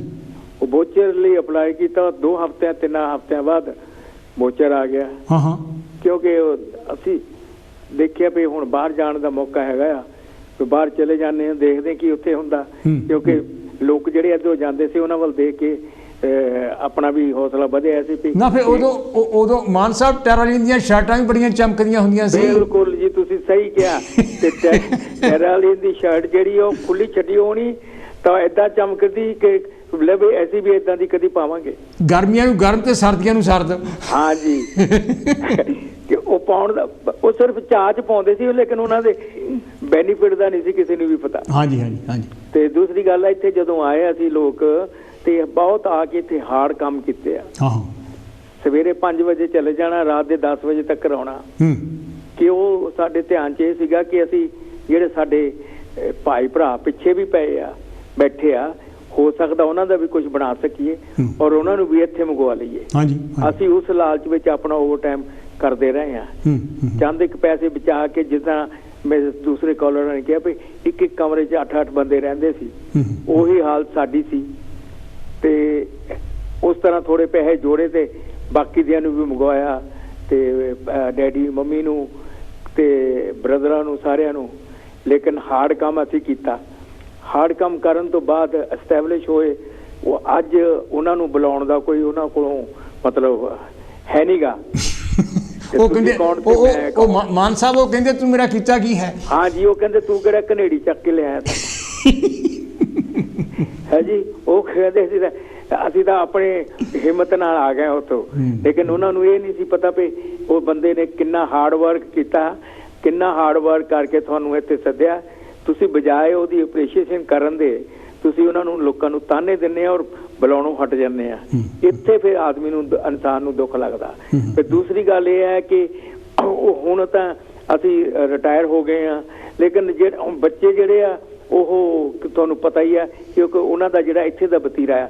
ਲੇਕਿਨ ਇੱਥੇ ਜਿਹੜਾ ਆਦਮੀ ਕਿਉਂ ਨਹੀਂ ਮੁੜ ਕੇ ਜਾਂਦੇ ਇੰਡੀਆ 'ਚ? ਕਿਉਂਕਿ ਇੱਥੇ ਦਾ ਜਿਹੜਾ ਵੈਲਫੇਅਰ ਸਿਸਟਮ ਸੀ ਤੇ ਇੱਥੇ ਦਾ ਹੈਲਥ ਸਿਸਟਮ ਸੀ, ਬਾਕੀ ਜਿਹੜੇ ਸਿਸਟਮ ਸੀ ਸਾਰੇ ਹੀ, ਉਹ ਇਨਸਾਨੀਅਤ ਦੀ, ਇਨਸਾਨ ਨੂੰ ਸਹੂਲਤ ਦਿੰਦੇ ਸੀ। ਕਿਉਂਕਿ ਇਹ ਚੀਜ਼ਾਂ ਜਿਹੜੀਆਂ ਭਾਰਤ ਦੇ ਵਿੱਚ ਹੈ ਨਹੀਂ ਸੀਗੀਆਂ। ਹਾਂਜੀ, ਇਸੇ ਕਰਕੇ ਲੋਕ ਫਿਰ ਇੱਥੇ ਸੈਟਲ ਹੋ ਗਏ। ਉਹਨਾਂ ਨੇ ਆਪਣੀਆਂ ਫੈਮਲੀਆਂ ਮੰਗਵਾਈਆਂ, ਬੱਚੇ ਮੰਗਵਾ ਲਏ। ਚਲੋ ਕੋਈ ਆਪਣੇ ਯਾਦ ਰੱਖੇ ਜਾਂ ਨਾ ਰੱਖੇ, ਉਹਨਾਂ ਦੀ ਮਰਜ਼ੀ ਆ। ਲੇਕਿਨ ਜਿਹੜਾ ਸਾਡਾ ਫਰਜ਼ ਬਣਦਾ ਸੀ ਉਹ ਅਸੀਂ ਪੂਰਾ ਕੀਤਾ। ਲੇਕਿਨ ਹੁਣ ਆਉਣ ਵਾਲੇ ਬੱਚਿਆਂ ਦਾ ਉਹਨਾਂ ਨੂੰ ਅਪਰੀਸ਼ੀਏਸ਼ਨ ਕਰਨਾ ਚਾਹੀਦਾ ਕਿ ਸਾਡੇ ਜਿਹੜੇ ਬਜ਼ੁਰਗ ਸੀਗੇ ਜਾਂ ਸਾਡੇ ਮਾਪੇ ਸੀ, ਉਹਨਾਂ ਨੇ ਹਾਰਡ ਵਰਕ ਕਰਕੇ ਸਾਡਾ ਇੱਥੇ ਭਵਿੱਖ ਬਣਾਇਆ। ਕਿਉਂਕਿ ਇੱਥੇ ਬੱਚਿਆਂ ਨੂੰ ਪੜ੍ਹਾਇਆ, ਸਾਰਾ ਕੁਝ ਕੀਤਾ, ਲੇਕਿਨ ਅੱਛੀਆਂ ਨੌਕਰੀਆਂ 'ਤੇ ਵੀ ਲੱਗੇ। ਲੇਕਿਨ ਉਹਨਾਂ ਨੂੰ ਯਾਦ ਰੱਖਣਾ ਚਾਹੀਦਾ ਕਿ ਕਿਉਂਕਿ ਅਸੀਂ ਤਾਂ ਲੋਕ ਪਿੱਛਾ ਬਣਾਉਂਦੇ ਰਹੇ ਔਰ ਫਿਰ ਉਹ ਤੋਂ ਬਾਅਦ ਫਿਰ ਇੱਥੇ ਬੱਚਿਆਂ ਨੂੰ, ਕਿਸੇ ਨੂੰ ਬੱਚੇ ਜਿਹੜੇ ਹੈਗੇ ਆ ਉਹਨਾਂ ਨੂੰ ਚਾਹੀਦਾ। ਕਿਉਂਕਿ ਇੱਥੇ ਕਈਆਂ ਦੀ ਹਾਲਤ ਇਹ ਆ ਕਿ ਨਾ ਤਾਂ ਪਿਛਲਿਆਂ ਨੇ ਪੁੱਛਿਆ ਤੇ ਨਾ ਇੱਥੇ ਬੱਚੇ ਪੁੱਛਦੇ। ਕਹਿੰਦੇ ਜਿੱਦਾਂ ਧੋਬੀ ਦਾ ਕੁੱਤਾ ਨਾ ਘਰ ਦਾ ਨਾ ਘਾਟ ਦਾ, ਉਹ ਹਾਲਤ ਉਹਨਾਂ ਦੀ ਹੋਈ ਹੈਗੀ ਆ। ਲੇਕਿਨ ਫਿਰ ਵੀ ਇਸ ਕੰਟਰੀ ਦੇ ਵਿੱਚ ਚਾਹੇ ਕੋਈ ਕਿਸੇ ਵੀ ਹਾਲਤ ਨਾਲ ਰਹਿੰਦਾ, ਉਹ ਆਦਮੀ ਸਵਰਗ ਅਸਲੀ, ਅਗਰ ਸਵਰਗ ਹੈ ਪਲੈਨਟ ਦੇ ਉੱਤੇ ਤਾਂ ਐਸੀ ਇਹਨਾਂ ਕੰਟਰੀਆਂ ਦੇ ਵਿੱਚ ਹੈਗਾ। ਕਿਉਂਕਿ ਹਰੇਕ ਤਰ੍ਹਾਂ ਦੀ ਤੁਹਾਨੂੰ ਸਹੂਲਤ ਆ ਔਰ ਰਿਸਪੈਕਟ ਆ। ਕਿਸੇ ਵੀ ਦਫ਼ਤਰ 'ਚ ਚਲ ਜਾਓ, ਕਿਤੇ ਵੀ ਚਲੇ ਜਾਓ, ਤੁਹਾਨੂੰ ਐਸੇ ਇਨਸਾਨੀਅਤ ਦੇ ਤਰੀਕੇ ਨਾਲ ਵਰਤਾਓ ਕਰਦੇ ਆ ਲੋਕ। ਇੰਡੀਆ ਦੇ ਵਿੱਚ ਤਾਂ ਉੱਥੇ ਚਪੜਾਸੀ ਨਹੀਂ ਤੁਹਾਨੂੰ ਲਾਗੇ ਲੱਗਣ ਦਿੰਦਾ। ਉੱਥੇ ਇਹ ਜਿਹੜੀਆਂ ਚੀਜ਼ਾਂ ਹੈਗੀਆਂ ਨਾ, ਇਹਨਾਂ ਸਹੂਲਤਾਂ ਕਰਕੇ ਅਸੀਂ ਇੱਥੇ ਰਹਿ ਗਏ ਆ। ਕਿਉਂਕਿ ਕਈਆਂ ਲੋਕਾਂ ਨੇ ਆਪਣੇ ਉੱਥੇ ਜਾਇਦਾਦਾਂ ਬਣਾਈਆਂ ਇੰਡੀਆ 'ਚ। ਤਾਂ ਇੱਕ ਗੋਰਾ ਕਹਿੰਦਾ ਕਿ ਤੂੰ ਕੀ ਕਰਨ ਚੱਲਿਆ? ਉਹ ਕਹਿੰਦਾ ਮੈਂ ਉੱਥੇ ਕੋਠੀ ਬਣਾਈ ਆ, ਮੈਂ ਮਕਾਨ ਬਣਾਇਆ। ਉਹ ਕਹਿੰਦਾ ਇੱਕ ਦਿਨ ਆਏਗਾ ਤੂੰ ਵੇਚ ਕੇ ਉਹੀ ਪੈਸੇ ਇੱਥੇ ਦੁਬਾਰਾ ਫੇਰ ਲਿਆਏਗਾ। ਅੱਜ ਉਹੀ ਹਾਲਤ ਹੋ ਰਿਹਾ। ਜਿਨ੍ਹਾਂ ਲੋਕਾਂ ਨੇ ਉੱਥੇ ਜ਼ਮੀਨਾਂ ਬਣਾਈਆਂ, ਕੋਠੀਆਂ ਬਣਾਈਆਂ, ਉਹ ਅੱਜ ਵਿਕਦੀਆਂ ਨਹੀਂ, ਔਰ ਸਸਤੇ ਭਾਅ ਤੇ ਵੇਚ ਕੇ ਪੈਸੇ ਇੱਥੇ ਲਿਆ ਕੇ ਕਰਦੇ ਆਪਣੇ। ਮੈਂ ਤਾਂ ਬਾਕੀ ਸਾਰੇ ਕਾਲਰ ਨਾਲ ਬਹੁਤ ਅੱਛਾ ਮਤਲਬ ਦੱਸਿਆ ਹੈਗਾ, ਮੈਂ ਤਾਂ ਆਪਣਾ ਐਕਸਪੀਰੀਅੰਸ ਦੱਸਿਆ ਤੁਹਾਨੂੰ, ਤੇ ਬਾਕੀ ਤੁਹਾਡਾ ਪ੍ਰੋਗਰਾਮ ਬਹੁਤ ਵਧੀਆ। ਜੈ ਭੀਮ, ਜੈ ਭਾਰਤ, ਨਮਸਕਾਰ ਡਾਕਟਰ ਸਾਹਿਬ। ਜੈ ਭੀਮ, ਜੈ ਭਾਰਤ। ਤੁਸੀਂ ਮੇਰੇ ਵੀਰ ਪ੍ਰੇਮ ਮਾਨ ਹੁਣੀ ਲੰਡਨ ਤੋਂ, ਜਿਨ੍ਹਾਂ ਨੇ ਆਪਣੇ ਵਿਚਾਰ ਆਪਣੇ ਸਾਰਿਆਂ ਨਾਲ ਸਾਂਝੇ ਕੀਤੇ। ਤੁਹਾਡਾ ਤਜਰਬਾ ਇਹਦੇ ਬਾਰੇ ਕੀ ਹੈ? ਬਹੁਤ ਸਾਰੀਆਂ ਕਹਾਣੀਆਂ, ਬਹੁਤ ਸਾਰੀਆਂ ਗੱਲਾਂ ਆਪਾਂ ਸੁਣਦੇ ਹਾਂ। ਜਦੋਂ ਕੁਛ ਲੋਕਾਂ ਨੇ ਆਪਣਾ ਜਾਇਦਾਦ ਜਿਹੜੀ ਸੀਗੀ ਸਾਂਝੀ, ਉਹਦੇ ਵਿੱਚੋਂ ਆਪਣਾ ਹਿੱਸਾ ਮੰਗਿਆ, ਜਾਂ ਜਿਹੜੀ ਕੋਠੀ ਬਣਾਈ ਸੀ, ਅਤੇ ਉਹਨਾਂ ਨੂੰ ਕਈ ਤਰ੍ਹਾਂ ਦੇ ਸੰਤਾਪ ਭੋਗਣੇ ਪਏ। ਹੈਲੋ ਜੀ, ਕੌਣ ਤੇ ਜੀ, ਕਿੱਥੋਂ ਬੋਲ ਰਹੇ ਜੀ? ਡਾਕਟਰ ਸਾਹਿਬ, ਮੈਂ ਫਕੀਰ ਚੰਦ ਚੌਹਾਨ ਬੋਲਦਾ ਬਰਮਿੰਘਮ ਤੋਂ। ਚੌਹਾਨ ਸਾਹਿਬ, ਤੁਸੀਂ ਵੀ ਬਹੁਤ ਪੁਰਾਣੇ ਆਏ ਆ, ਤੁਹਾਡਾ ਬੜਾ ਤਕੜਾ ਤਜਰਬਾ, ਤੁਹਾਡਾ ਕੀ ਖਿਆਲ ਆ ਇਸ ਮਸਲੇ ਬਾਰੇ? ਦੇਖੋ ਡਾਕਟਰ ਸਾਹਿਬ, ਵੱਡੀ ਤਾਂ ਗੱਲ ਇਹ ਹੈਗੀ ਆ ਵੀ ਜਿਹੜਾ ਆਪਣਾ ਉਸ ਵੇਲੇ ਬ੍ਰਿਟਿਸ਼ ਇੰਡੀਆ ਸੀ, ਹਾਂਜੀ ਹਾਂਜੀ, ਕਿਉਂਕਿ ਇਹਨਾਂ ਦਾ ਉੱਥੇ ਰਾਜ ਸੀਗਾ, ਹਾਂ ਹਾਂ, ਪਰ ਉਹ ਜਿਹੜਾ ਇੱਥੇ ਆਉਣ ਦਾ ਵੱਡਾ ਕਾਰਨ ਇਹ ਸੀ ਵੀ ਜਿਹੜੇ ਪੰਜਾਬ ਦੇ ਵਿੱਚ ਜ਼ਿਆਦਾ ਲੋਕ ਖੇਤੀਬਾੜੀ ਤੇ ਨਿਰਭਰ ਸੀ। ਬਿਲਕੁਲ। ਉਹ ਜਿਸ ਵੇਲੇ ਜ਼ਮੀਨਾਂ ਵੰਡ ਹੋਣ ਲੱਗ ਪਈਆਂ ਤਾਂ ਫਿਰ ਉਹ ਮਤਲਬ ਉਹ ਚਾਹੁੰਦੇ ਸੀਗੇ ਵੀ ਕੁਛ ਨਾ ਕੁਛ ਕੀਤਾ ਜਾਵੇ। ਹੁਣ ਜੇ ਮੈਂ ਆਪ ਦੇਖਦਾ ਹਾਂ ਵੀ ਜਿਹੜਾ ਮੇਰਾ ਪਿੰਡ ਜਲੰਧਰ ਜ਼ਿਲ੍ਹੇ ਦੇ ਵਿੱਚ ਛੋਟਾ ਜਿਹਾ ਪਿੰਡ ਆ, ਜਾਣੀ 1920 ਦੇ ਵਿੱਚ 2 ਬੰਦੇ ਆਏ ਸੀ ਪਹਿਲਾਂ ਇੱਥੇ। ਅੱਛਾ ਜੀ। ਉਹ ਆਏ ਤਾਂ ਫਿਰ ਉਹ ਇਦਾਂ ਸੀਗੀ ਵੀ ਉਹ ਆ ਕੇ ਜਦੋਂ ਪਿੰਡ ਨੂੰ ਜਾਂਦੇ ਸੀ ਤਾਂ ਲੋਕ ਉਹਨਾਂ ਨੂੰ ਦੇਖਦੇ ਸੀ ਵੀ ਇਹ ਇਹਨਾਂ ਦੀ ਸੂਟ ਪਾਏ ਆ, ਚੰਗੀ ਹਾਲਤ ਆ, ਫਿਰ ਉਹ ਕੋਈ ਨਾ ਕੋਈ ਹੋਰ ਤਿਆਰ ਹੋ ਜਾਂਦਾ ਸੀ। ਹਾਂਜੀ। ਔਰ ਆਜ਼ਾਦੀ ਤੱਕ 10 ਬੰਦੇ ਸਾਡੇ ਪਿੰਡ ਦੇ ਆਏ ਸੀ। ਅੱਛਾ। ਫਿਰ ਉਹ ਜਿਸ ਵੇਲੇ ਦੇਸ਼ ਆਜ਼ਾਦ ਹੋ ਗਿਆ, ਹੁਣ ਦੇਖੋ ਗੌਰ ਕਰਕੇ ਵੀ ਜਵਾਹਰ ਲਾਲ ਨਹਿਰੂ ਨੇ ਪਾਸ ਕੀਤਾ ਸੀ ਵੀ ਅਸੀਂ ਇੰਗਲੈਂਡ ਦੇ ਪਾਸਪੋਰਟ ਨਹੀਂ ਦੇਣੇ। ਜਾਨੀ ਤੁਸੀਂ ਦੇਖੋ ਇਹ ਕਿੰਨੀ ਹੈਰਾਨੀ ਦੀ ਗੱਲ ਹੈ। ਇਹ ਫਿਰ ਬਾਇਆ ਮੇਰੇ ਖਿਆਲ ਪਾਕਿਸਤਾਨ ਥਾਣੀ ਆਉਂਦੇ ਰਹੇ ਹੈਗੇ ਲੋਕੀ। ਨਹੀਂ, ਉਹ ਇਦਾਂ ਸੀਗੀ ਵੀ ਦੇਖੋ ਇਹ ਜਿਹੜੇ ਏਜੰਟ ਸੀਗੇ ਨਾ, ਹਾਂ, ਉਹ ਗਲਤ ਤਰੀਕੇ ਕੱਢ ਕੇ ਤਾਂ ਲੋਕਾਂ ਨੂੰ ਬਹੁਤ ਲੁੱਟਦੇ ਸੀ। ਪਰ ਉਹ ਫਿਰ ਜਿਹੜਾ ਪਹਿਲਾ ਜਾਣੀ ਭਾਰਤ ਦੀ ਸਰਕਾਰ ਨੇ 2 ਮੁਲਕਾਂ ਨੂੰ ਪਾਸਪੋਰਟ ਪਹਿਲਾਂ ਸ਼ੁਰੂ ਕੀਤੇ ਸੀ, ਇੱਕ ਥਾਈਲੈਂਡ ਤਾਂ ਇੰਡੋਨੇਸ਼ੀਆ। ਅੱਛਾ। ਕਿਉਂਕਿ ਉਹ ਮੈਨੂੰ ਵੀ ਤਦ ਪਤਾ ਵੀ ਸਾਡੇ ਪਿੰਡ ਦਾ ਇੱਕ ਬੰਦਾ 1938 ਚ ਉਹ ਦੱਸਦਾ ਸੀ, ਜਦੋਂ ਮੈਂ 4ਥੀ ਚ ਪੜ੍ਹਦਾ ਸੀ, 54 ਚ ਵਾਪਸ ਗਿਆ ਸੀ। ਉਹਨੇ ਲੋਕਾਂ ਨੂੰ ਕਿਹਾ ਵੀ ਮੈਂ ਤੁਹਾਡੀ ਮਦਦ ਕਰਨ ਨੂੰ ਤਿਆਰ ਹਾਂ, ਵੀ ਤੁਸੀਂ ਤਿਆਰ ਹੋਵੋ। ਲੋਕ ਕਈ ਤਾਂ ਡਰਦੇ ਹੀ ਸੀ ਵੀ ਕਾਹਨੂੰ ਜਾਣਾ, ਹੌਸਲਾ ਵੀ ਨਹੀਂ ਸੀ ਹੁੰਦਾ। ਹਾਂਜੀ ਹਾਂਜੀ। ਪਰ ਉਹ ਠੱਗੀ ਹੋਣ ਤੋਂ ਵੀ ਡਰਦੇ ਸੀ। ਪਰ ਉਹ ਕਹਿੰਦਾ ਵੀ ਇੱਕ 100 ਰੁਪਈਆ ਹੋਣਾ ਚਾਹੀਦਾ ਸਿਰਫ, ਵੀ ਮੈਂ ਤੁਹਾਡੇ ਨਾਲ ਜਾਊਂਗਾ, ਵੀ ਤੁਹਾਡੇ ਪਾਸਪੋਰਟ ਜਿਹੜੇ ਮਿਲਣੇ ਆ ਵੀ ਉਹ ਜਾਂ ਥਾਈਲੈਂਡ ਦਾ ਮਿਲਣਾ ਜਾਂ ਇੰਡੋਨੇਸ਼ੀਆ ਦਾ, ਵੀ ਉਹਨੂੰ ਇੱਕ ਇੰਡੋਸ ਕਰਾਉਣਾ ਪੈਂਦਾ ਸੀ। ਹਾਂਜੀ। ਉਹ ਏਜੰਟਾਂ ਨੂੰ ਪਤਾ ਸੀ ਵੀ ਐਪਲੀਕੇਸ਼ਨ ਦਿੰਦੇ ਸੀ ਵੀ ਇਹ ਬੰਦੇ ਨੇ ਬਿਜ਼ਨਸ ਪਰਪਸ ਲਈ, ਟ੍ਰੇਡ ਲਈ ਹੋਰ ਮੁਲਕ 'ਚ ਵੀ ਜਾਣਾ। ਉਹ ਜਦ ਕਰ ਦਿੰਦੇ ਸੀ ਤਾਂ ਫਿਰ ਉਹ ਜਿਹੜੇ ਏਜੰਟ ਸੀਗੇ ਉਹ ਤੁਹਾਨੂੰ ਇੱਕ ਟਿਕਟ ਜਾਣੀ ਕਿਤੇੋਂ, ਜਾਣੀ ਜਿੱਦਾਂ ਵੀ ਇੰਡੀਆ 'ਚੋਂ ਕਰਾਚੀ ਤੋਂ ਫਿਰ ਲੰਡਨ ਦਾ, ਕਿਉਂਕਿ ਇਹ ਤਾਂ ਰੋਕਦੇ ਹੀ ਨਹੀਂ ਸੀ। ਹਾਂਜੀ ਹਾਂਜੀ ਹਾਂਜੀ। ਉਹ ਫਿਰ ਇੱਥੇ ਦਾ ਬੰਦੇ ਆ ਜਾਂਦੇ ਸੀ ਤਾਂ ਉਦੋਂ ਹੀ ਉਹ ਇੱਥੇ ਦੀ ਸਿਟੀਜ਼ਨਸ਼ਿਪ ਲੈ ਲੈਂਦੇ ਸੀ। ਔਰ ਤੁਸੀਂ ਦੇਖੋ ਵੀ ਇੰਨਾ ਸ਼ੁਰੂ ਹੋਇਆ, ਜਾਨੀ ਇੰਨੇ ਲੋਕ ਲਾਪੇ ਆਉਣ। ਔਰ ਵੱਡੀ ਤਾਂ ਗੱਲ ਤੁਸੀਂ ਦੇਖੋ ਵੀ ਲੋਕਾਂ ਨੇ ਇੰਨੀ ਮਿਹਨਤ ਕੀਤੀ, ਬਹੁਤ ਮਿਹਨਤ ਕੀਤੀ, ਜਾਨੀ ਇੱਥੇ ਇੰਨਾ ਕੀਤਾ। ਪਰ ਹੁਣ ਵੱਡੀ ਤਾਂ ਗੱਲ ਆ ਵੀ ਉਹ ਪੰਜਾਬ ਨਾਲੋਂ ਤਾਂ ਬਹੁਤ ਚੰਗਾ ਸੀ। ਹਾਂਜੀ। ਕਿਉਂਕਿ ਉੱਥੇ ਤਾਂ ਹਾਲਤ ਮਾੜੀ ਸੀ ਬਹੁਤ। ਹਾਂਜੀ। ਇੱਥੇ ਸਭ ਕੁਝ ਠੀਕ ਸੀ, ਮਿਹਨਤ ਕਰਕੇ ਪਿੱਛੇ ਵੀ ਪੈਸੇ ਭੇਜਣੇ। ਤਾਂ ਫਿਰ ਉਹ ਦੇਖੋ ਸਾਰੇ ਪਿੰਡਾਂ 'ਚੋਂ ਲੋਕ ਇੰਨੇ ਲਾਪੇ ਇੱਥੇ ਆਉਣ। ਤਾਂ ਫਿਰ ਮੇਰੇ ਪਿਤਾ ਜੀ ਵੀ 1955 ਚ ਆਏ ਸੀ। ਅੱਛਾ। ਉਹ ਜਦ 1955 ਚ ਆਏ, ਉਹ ਆਪਣੇ ਬੱਚਿਆਂ ਨੂੰ ਇੱਥੇ ਮੰਗਾ ਸਕਦੇ ਸੀ, ਕਿਉਂਕਿ ਮੈਨੂੰ ਉਹਨੇ 1962 ਚ ਸੱਦਿਆ ਸੀ। ਪਰ 1962 ਚ ਫਿਰ ਬ੍ਰਿਟਿਸ਼ ਗਵਰਨਮੈਂਟ ਨੇ ਕਾਨੂੰਨ ਬਣਾਇਆ ਸੀ, ਕਾਮਨਵੈਲਥ ਇਮੀਗ੍ਰੇਸ਼ਨ ਐਕਟ। ਉਹ ਇਹ ਸੀ ਵੀ ਜਿਨ ਵੀ ਆਉਣਾ ਵੀ ਦਲਾਲਾਂ ਮਗਰ ਨਾ ਲੱਗਣ, ਵੀ ਉਹ ਅਪਲਾਈ ਕਰਨ, ਉਹਨੂੰ ਇੰਪਲੋਇਮੈਂਟ ਵਾਊਚਰ ਮਿਲਦਾ ਸੀ। ਹਾਂਜੀ। ਵੀ ਉਹ ਜਾਨੀ ਸੌਖਾ ਹੀ ਕੰਮ ਸੀ, ਪੈਸੇ ਵੀ ਲੱਗਦੇ ਹੀ ਨਹੀਂ ਸੀ ਬਿਲਕੁਲ। ਉਹ ਏਜੰਟ ਤਾਂ ਗਲਤ ਲੋਕਾਂ ਤੋਂ ਠੱਗਦੇ ਸੀਗੇ। ਉਹਦੇ ਨਾਲ ਬਹੁਤ ਆਏ, ਫਿਰ ਪੜ੍ਹਨ ਵਾਸਤੇ ਆਏ, ਔਰ ਬਹੁਤ ਹੀ ਦੇਖੋ ਇੱਥੇ ਆਏ। ਔਰ ਵੱਡੀ ਤਾਂ ਗੱਲ ਆ ਵੀ ਦੇਖੋ ਇੱਥੇ ਆ ਕੇ ਲੋਕਾਂ ਦੀ ਉਦੋਂ ਸੋਚ ਵੱਖਰੀ ਵੱਖਰੀ ਸੀ। ਕਈ ਤਾਂ ਕਹਿੰਦੇ ਸੀ ਵੀ ਜਾਂ ਥੋੜੇ ਜਿਹੇ ਪੈਸੇ ਹੋ ਗਏ, ਜ਼ਮੀਨ ਬਣਾ ਲਏ ਤਾਂ ਮੁੜ ਕੇ ਉੱਥੇ ਰਹਿਣਾ। ਪਰ ਉਹ ਜਦ ਤੁਸੀਂ ਅਮਲ 'ਚ ਦੇਖਦੇ, ਹੁਣ ਮੈਂ ਤੁਹਾਨੂੰ ਆਪਣੀ ਦੱਸਦਾ ਵੀ ਮੇਰੇ ਪਿਤਾ ਜੀ ਚਾਹੁੰਦੇ ਸੀ ਵੀ ਜਦ ਹੁਣ ਆਪਾਂ ਇੰਨਾ ਕੁ ਬਣਾ ਲਿਆ, ਬਹੁਤ ਖੁਸ਼ ਆ, ਉਹ ਮੈਨੂੰ ਕਹਿੰਦੇ ਵੀ ਤੂੰ ਇੰਡੀਆ 'ਚ ਰਹਿ। ਮੈਂ ਪਹਿਲੀ ਵਾਰੀ 72 'ਚ ਇੰਡੀਆ ਗਿਆ ਸੀ, 50 ਸਾਲ ਪਹਿਲਾਂ। ਅੱਛਾ। ਔਰ ਮੇਰੀ ਯੋਜਨਾ ਸੀ ਵੀ ਮੈਂ ਉੱਥੇ ਬੱਚਿਆਂ ਨੂੰ ਪੜ੍ਹਾਵਾਂ, ਸਾਰਾ ਕੁਝ ਕਰਾਂ। ਹੁਣ ਮੈਂ ਤਾਂ ਉੱਥੋਂ 19 ਸਾਲ ਦੀ ਉਮਰ 'ਚ ਆਇਆ ਸੀ ਇੱਥੇ, ਤਾਂ ਹੁਣ ਬੱਚੇ ਇੱਥੇ ਦੇ ਜੰਪਾ ਸੀ, ਉੱਥੇ ਬੱਚਿਆਂ ਨੂੰ ਸੂਟ ਹੀ ਨਹੀਂ ਕਰਦਾ। ਬਿਲਕੁਲ ਬਿਲਕੁਲ। ਕਿਉਂਕਿ ਇੱਕ ਤਾਂ ਜਿਹੜੀ ਨੈਸ਼ਨਲ ਹੈਲਥ ਸਰਵਿਸ ਹੈ ਨਾ ਇੱਥੇ, ਕਿਉਂਕਿ ਇਹ ਮਤਲਬ ਬਹੁਤ ਚੰਗਾ ਆ ਵੀ ਜਿਹੜਾ ਤੁਹਾਡੀ ਦੇਖਭਾਲ ਹੁੰਦੀ ਹੈ।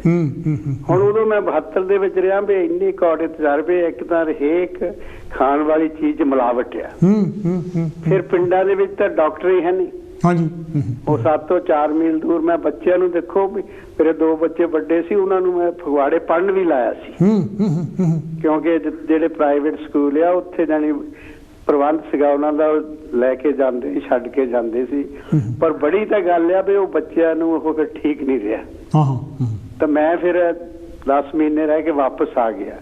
ਪਰ ਹੁਣ ਬੜੀ ਤਾਂ ਗੱਲ ਆ ਵੀ ਦੇਖੋ ਆਪਾਂ ਇੰਨੇ ਝੰਜਟ ਪਾਏ ਹੋਏ ਆ ਵੀ ਪਤਾ ਹੀ ਨਹੀਂ ਸੀ ਵੀ ਯਾਰ ਕਿੱਥੇ ਰਹਿਣਾ, ਜ਼ਮੀਨਾਂ ਉੱਥੇ ਬਣਾਓ, ਇੰਨਾ ਖਰਚ ਕਰੋ। ਫਿਰ ਬਾਅਦ ਦੇ ਵਿੱਚ ਫਿਰ ਤੁਸੀਂ ਸਿਆਣੇ ਵੀ ਹੁੰਨੇ ਤੇ ਉਹ ਮੇਰੇ ਪਿਤਾ ਜੀ ਨੇ ਤਾਂ ਬਹੁਤ ਮਿਹਨਤ ਕੀਤੀ ਸੀ। ਉਹ ਇਕੱਲੇ ਨਹੀਂ ਜਾਣੀ, ਸਾਰਿਆਂ ਨੇ ਇੰਨੀ ਮਿਹਨਤ ਕੀਤੀ। ਪਰ ਅੱਜ ਤੁਸੀਂ ਦੇਖੋ ਵੀ ਕਿੱਥੇ ਹਾਲਤ ਆ ਗਈ ਹੈ। ਅੱਜ ਤੁਸੀਂ ਦੇਖੋ ਵੀ ਉੱਥੇ ਵੱਡੀ ਤਾਂ ਗੱਲ ਇਹ ਹੈਗੀ ਆ ਵੀ ਇੰਨਾ ਲੋਕਾਂ ਨੂੰ ਪ੍ਰੋਬਲਮ ਹੈ, ਜਿਹਨੀ ਪ੍ਰਾਪਰਟੀਆਂ ਬਣਾਈਆਂ। ਤੇ ਇੱਧਰ ਹੁਣ ਦੇਖੋ ਵੀ ਇੱਥੇ ਕਈਆਂ ਦੀ ਸਿਹਤ ਵੀ ਨਹੀਂ ਠੀਕ, ਬਿਲਕੁਲ ਨਹੀਂ ਠੀਕ। ਹਾਂਜੀ। ਪਰ ਵੱਡੀ ਤਾਂ ਦੇਖੋ ਜਿਹੜਾ ਉੱਥੇ ਦਾ ਤਾਂ ਇੱਥੇ ਦਾ ਫਰਕ ਆ ਵੀ ਮੈਨੂੰ ਤਾਂ ਉੱਥੇ ਜਾਣੀ ਨੈਤਿਕਤਾ ਵਾਲਾ ਬੰਦਾ ਹੀ ਨਹੀਂ ਕੋਈ ਦਿਖਦਾ। ਇਦਾਂ ਹੀ ਹੈ ਜੀ, ਇਦਾਂ ਹੈ, ਇਦਾਂ ਹੈ। ਉਹ ਯਕੀਨ ਕਿਤੇ ਕਰਿਓ, ਜਿਹੜੇ ਤੁਹਾਡੇ ਤੋਂ ਖਾਂਦੇ ਪੀਂਦੇ ਉਹ ਵੀ ਤੁਹਾਨੂੰ ਗਲਤ, ਤੁਹਾਨੂੰ ਠੱਗਣਾ ਚਾਹੁੰਦੇ ਆ। ਇਦਾਂ ਹੀ, ਇਦਾਂ ਹੈ, ਇਦਾਂ। ਫਿਰ ਉਹ ਜਿਹੜੀਆਂ ਉੱਥੇ ਕਿੰਨੀਆਂ ਨਾ ਵੀ ਪੰਚਾਇਤਾਂ ਬਣੀ ਹੋਈਆਂ, ਉਹ ਪੰਚਾਇਤਾਂ ਤੋਂ ਤਾਂ ਡਰ ਲੱਗਦਾ ਉੱਥੇ। ਪੁਲਿਸ ਜਿਹੜੀ ਆ, ਉਹ ਪੁਲਿਸ ਦੇਖੋ ਵੀ ਉਹ ਜਾਣੀ ਲੋਕਾਂ ਨੂੰ ਗਲਤ ਪਾਸੇ ਕਦੇ ਕੋਈ ਫਸਾਓ, ਕਦੇ ਜਾਣੀ ਕਿੰਨੀ ਮਾੜੀ ਗੱਲ ਹੈ। ਇਸ ਕਰਕੇ ਜਿਹੜਾ ਇਹ ਮਤਲਬ ਫਿਰ ਵੀ ਮੈਂ ਕਹਿੰਦਾ ਦੇਖੋ ਜਿਹੜੀ ਲਾਈਫ ਆ, ਜਿਹੜੇ ਇੱਥੇ ਆ ਗਏ ਆ ਉਹ ਬਹੁਤ ਬੈਟਰ ਰਹੇ ਆ। ਬਿਲਕੁਲ ਜੀ, ਬਿਲਕੁਲ। ਵੱਡੀ ਤਾਂ ਗੱਲ ਆ ਵੀ ਜਿਹੜੀ ਸੋਚ ਆ ਨਾ ਤੁਹਾਡੇ ਪ੍ਰੋਗਰਾਮ ਨਾਲ, ਸੋਚ ਦਾ ਸਫ਼ਰ।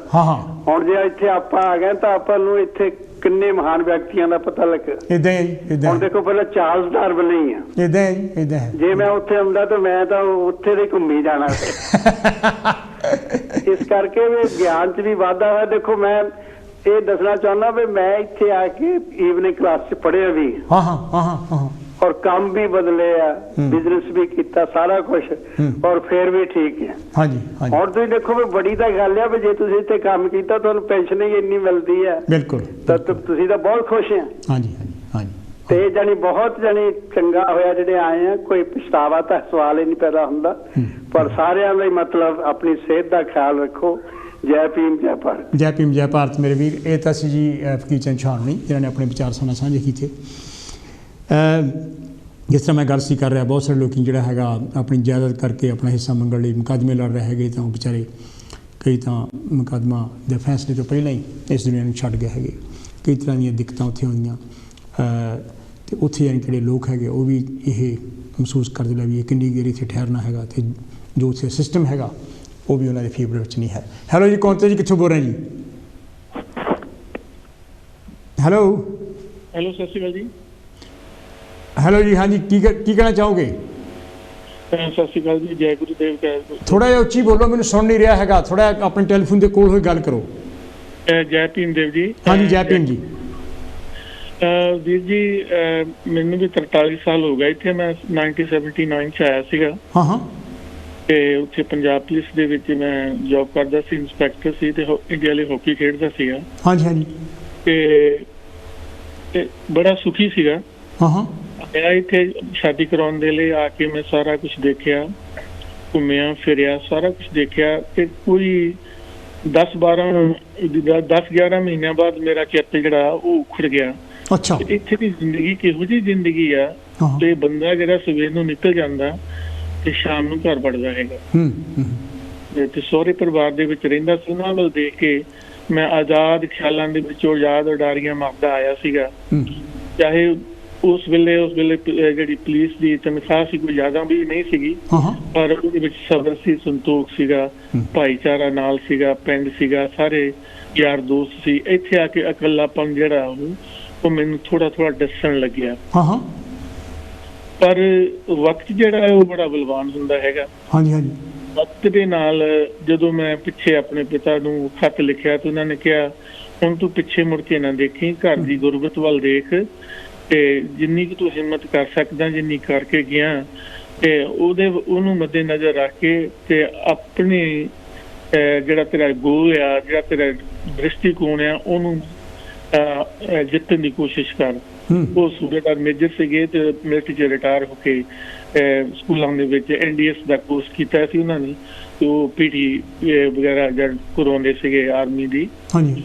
ਇਸ ਤਰ੍ਹਾਂ ਮੇਰੇ ਉਸ ਵੇਲੇ ਖਿਆਲ ਬਦਲ ਗਏ। ਫਿਰ ਮੈਂ ਇਸ ਚੱਕੀ ਦੇ ਪੁੜ ਦੇ ਵਿੱਚ ਬਹਿ ਗਿਆ ਤੇ ਫਿਰ ਇੱਥੇ ਦਾ ਜਿਹੜਾ ਵੀ ਕਾਇਦਾ ਕਾਨੂੰਨ ਸੀ ਉਹਨੂੰ ਸਿੱਖਿਆ। ਚਾਹੇ ਮੈਂ ਪੜ੍ਹਿਆ ਸੀਗਾ ਪਰ ਫਿਰ ਵੀ ਮੈਨੂੰ ਵਕਤ ਲੱਗਿਆ ਇੱਥੇ ਦੀ ਲੈਂਗੁਏਜ ਦੇ ਨਾਲ ਆਪਣੇ ਆਪ ਨੂੰ ਬਰਾਬਰ ਕਰਨ ਦਾ। ਇੱਥੇ ਦੇ ਜੀਵਨ ਦੇ ਵਿੱਚ ਮੈਂ ਇਹ ਦੇਖਿਆ ਕਿ ਚਾਹੇ ਅਸੀਂ ਜਿੰਨਾ ਮਰਜ਼ੀ ਪੈਸਾ ਕਮਾ ਲਈਏ, ਪਾਉਣ ਦੀ ਕੀਮਤ ਤਾਂ ਇੱਥੇ ਵੀ 1 ਰੁਪਈਆ ਹੀ ਆ। ਜਦੋਂ ਅਸੀਂ ਦਿੱਲੀ ਤੋਂ ਜਹਾਜ਼ ਉਤਰਦੇ ਹਾਂ ਉਦੋਂ ਸਾਡੇ ਪੈਸੇ ਵੱਧਦੇ ਹੈਗੇ ਆ, ਪਰ ਫਿਰ ਵੀ ਅਸੀਂ ਆਪਣੇ ਢਿੱਡ ਘੁੱਟ ਕੇ ਆਪਣਾ ਵਕਤ ਗੁਜ਼ਾਰ ਕੇ, ਜਿੱਦਾਂ ਬਾਕੀ ਵੀਰਾਂ ਨੇ ਵੀ ਦੱਸਿਆ, ਉਹਨਾਂ ਨੇ ਤਾਂ ਬੜਾ ਐਕਸਪੀਰੀਅੰਸ ਦੱਸਿਆ, ਮੈਂ ਤਾਂ ਹੈਰਾਨ ਰਹਿ ਗਿਆ ਤੇ ਮੇਰੇ ਲਈ ਇੱਕ ਨਵਾਂ ਗਿਆਨ ਆ ਉਹ। ਤੇ ਮੈਂ ਜੋ ਸਟਰਗਲ ਕੀਤੀ, ਕਿੱਦਾਂ ਪੈਸੇ ਕਮਾਏ, ਕਿੱਦਾਂ ਆਪਣੀ ਵਾਈਫ ਦੇ ਨਾਲ ਕਿਹਾ ਵੀ ਮੈਂ ਉੱਥੇ ਇੱਦਾਂ ਕਰਨਾ, ਆਪਣੇ ਬੱਚਿਆਂ ਨੂੰ, ਆਪਣੇ ਭਰਾਵਾਂ ਨੂੰ, ਉਹਨਾਂ ਦੇ ਬੱਚਿਆਂ ਨੂੰ ਪੜ੍ਹਾਉਣਾ। ਇਹ ਇੱਕ ਬਹੁਤ ਵੱਡੀ ਜਦੋਜਹਿਦ ਸੀਗੀ ਜਿਹਨੂੰ ਮੇਰੇ ਜੀਵਨ ਸਾਥੀ ਨੇ ਬੜਾ ਹੁੰਗਾਰਾ ਭਰ ਕੇ ਅਸੀਂ ਉਹ ਜਦੋਜਹਿਦ ਵਿੱਚੋਂ, ਉਸ ਗੁਰਬਤ ਵਿੱਚੋਂ ਆਪਣੇ ਬੱਚਿਆਂ ਨੂੰ ਕੱਢ ਕੇ, ਭਰਾਵਾਂ ਨੂੰ ਕੱਢ ਕੇ ਬਾਹਰਲੇ ਦੇਸ਼ਾਂ ਵਿੱਚ ਭੇਜਿਆ। ਮੇਰਾ ਅੱਜ ਦਾ ਜੋ ਐਕਸਪੀਰੀਅੰਸ ਹੈਗਾ, ਜੋ ਅੱਜ ਦੇ ਬੱਚੇ ਸੋਚ ਰਹੇ, ਅਸੀਂ ਮੈਂ ਸੁਣਿਆ ਵੀ ਆ ਕਿ ਅਸੀਂ ਬਹੁਤ ਮਿਹਨਤ ਕੀਤੀ ਆ ਕੇ, ਪਰ ਅੱਜ ਦੇ ਬੱਚਿਆਂ ਨੂੰ ਇਹ ਗੱਲ ਭੁੱਲ ਗਈ ਆ ਕਿ ਸਾਡੇ ਬਜ਼ੁਰਗਾਂ ਨੇ ਜਾਂ ਸਾਡੇ ਮਾਂ ਬਾਪ ਨੇ ਜਾਂ ਸਾਡੇ ਪੇਟ ਦਾਦੇ ਨੇ ਬੜਾ ਆ ਕੇ ਸਟਰਗਲ ਕੀਤੀ ਆ। ਲੇਕਿਨ ਮੈਂ ਜਦੋਂ ਧਾਰਮਿਕ ਖਿਆਲਾਤ ਦੇ ਨਾਲ ਆਪਣੇ ਆਪ ਨੂੰ ਤੁਲਨਾ ਕਰਦਾ ਕਿ ਵਕਤ ਜਿਹੜਾ ਆ ਉਹ ਸਦਾ ਇੱਕ ਜਿਹਾ ਨਹੀਂ ਰਹਿੰਦਾ ਹੈਗਾ। ਸਮੇਂ ਦੇ ਨਾਲ ਹਰ ਇੱਕ ਚੀਜ਼ ਦੇ ਵਿੱਚ ਤਬਦੀਲੀ ਆਉਂਦੀ ਆ ਤੇ ਮੈਂ ਸਮਝਦਾ ਹਾਂ ਵੀ ਇਨਸਾਨ ਨੂੰ ਵਕਤ ਦੀ ਰਫ਼ਤਾਰ ਦੇ ਨਾਲ ਉਹਨੂੰ ਸਮਝ ਕੇ ਜ਼ਰੂਰ ਚੱਲਣਾ ਚਾਹੀਦਾ ਆ। ਅੱਜ ਕੀ ਹੈ, ਅੱਜ ਦਾ ਜਿਹੜਾ ਸ਼ੋਰ ਸ਼ਰਾਬਾ ਆ, ਕਿਸ ਗੱਲ ਦਾ ਸ਼ੋਰ ਸ਼ਰਾਬਾ ਆ? 2 ਕੁ ਲਾਈਨਾਂ ਹੈਗੀਆਂ ਆ। ਕਿਸ ਗੱਲ ਦਾ ਸ਼ੋਰ ਸ਼ਰਾਬਾ ਹੈ? ਸਾਰੀ ਕਾਇਨਾਤ ਦਾ ਇੱਕੋ ਬਾਬਾ ਹੈ। ਕਰਤੇ ਦੀ ਕੋਈ ਬਾਤ ਪਾਉਂਦਾ ਨਹੀਂ, ਬਸ ਇੱਕ ਦੂਸਰੇ ਨੂੰ ਦਬਾਉਣ ਦਾ ਦਾਬਾ ਹੈ। ਕਰਤੇ ਦੀ ਕੋਈ ਬਾਤ ਪਾਉਂਦਾ ਨਹੀਂ, ਬਸ ਇੱਕ ਦੂਸਰੇ ਨੂੰ ਦਬਾਉਣ ਦਾ ਦਾਬਾ ਹੈ। ਇਹਨਾਂ ਕਿਤਾਬਾਂ ਵਿੱਚ ਕੀ ਲਿਖਿਆ ਹੈ? ਇਹਨਾਂ ਪੱਥਰਾਂ ਦੇ ਮੰਦਿਰਾਂ ਵਿੱਚ ਕੌਣ ਬੰਦ ਹੈ? ਹਰ ਇੱਕ ਦਾ ਆਪਣਾ ਆਪਣਾ ਸ਼ਾਬਾ ਹੈ। ਕਰਤੇ ਦੀ ਕੋਈ ਬਾਤ ਪਾਉਂਦਾ ਨਹੀਂ, ਹਰ ਇੱਕ ਦੂਸਰੇ ਨੂੰ ਦਬਾਉਣ ਦਾ ਦਾਬਾ ਹੈ। ਇਹ ਅੱਜ ਦੇ ਹਾਲਾਤ ਹੈਗੇ ਆ। ਚਾਹੇ ਤੁਸੀਂ ਇੰਗਲੈਂਡ ਤੋਂ ਪੰਜਾਬ ਚਲੇ ਜਾਓ, ਉੱਥੇ ਵੀ ਇਹ ਸ਼ੋਰ ਸ਼ਰਾਬਾ ਹੈ।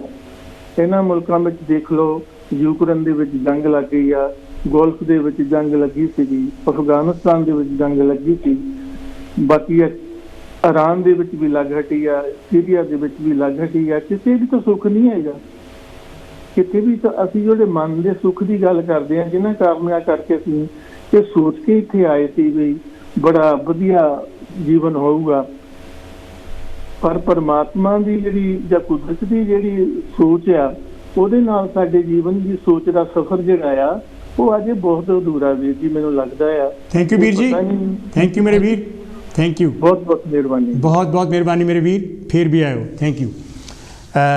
ਮੇਰੇ ਤੋਂ ਅਜੇ ਵੀ ਜਿਹੜੇ ਹੈਗੇ 2 ਮਿੰਟ ਹੈ, ਤੁਹਾਡਾ ਇਹਦੇ ਬਾਰੇ ਕੀ ਨਜ਼ਰੀਆ ਹੈਗਾ, ਆਪਣੇ ਵਿਚਾਰ ਤੁਸੀਂ ਅਜੇ ਵੀ ਟੈਲੀਫੋਨ। ਹੈਲੋ ਜੀ, ਕੌਣ ਤੇ ਜੀ, ਕਿੱਥੋਂ ਬੋਲ ਰਹੇ ਜੀ? ਹੈਲੋ ਡਾਕਟਰ, ਨਮਸਕਾਰ। ਨਮਸਕਾਰ ਜੀ, 2 ਮਿੰਟ ਹੈ ਆਪਣੇ ਤੋਂ ਸੁਮਨ ਸਾਹਿਬ। ਅੱਛਾ 2 ਮਿੰਟ ਡਾਕਟਰ ਸਾਹਿਬ, ਮੈਂ ਇਹੀ ਕਹਾਂਗਾ ਕਿ ਜਿਨ੍ਹਾਂ ਮਹਾਂਪੁਰਸ਼ਾਂ ਨੇ ਇੱਥੇ ਆਏ ਬੜੀਆਂ ਕੁਰਬਾਨੀਆਂ ਕੀਤੀਆਂ, ਬਟ ਹਾਰਡਸ਼ਿਪ ਚੋਂ ਆਏ ਸੀਗੇ ਉਹ, ਉਹਨਾਂ ਨੇ ਸਾਡੇ ਭੈਣਾਂ ਭਰਾਵਾਂ ਨੂੰ, ਜਿਹਨਾਂ ਦੇ ਪਿੱਛੇ ਭੈਣ ਭਰਾ ਸੀਗੇ, ਉਹਨਾਂ ਨੂੰ ਭੇਜਿਆ ਵੀ ਕਮਾਈ ਵਾਸਤੇ ਸੀਗਾ, ਕਮਾਈ ਕੀਤੀ, ਉਹਨਾਂ ਨੂੰ ਨਾਲ ਬਣਾਇਆ।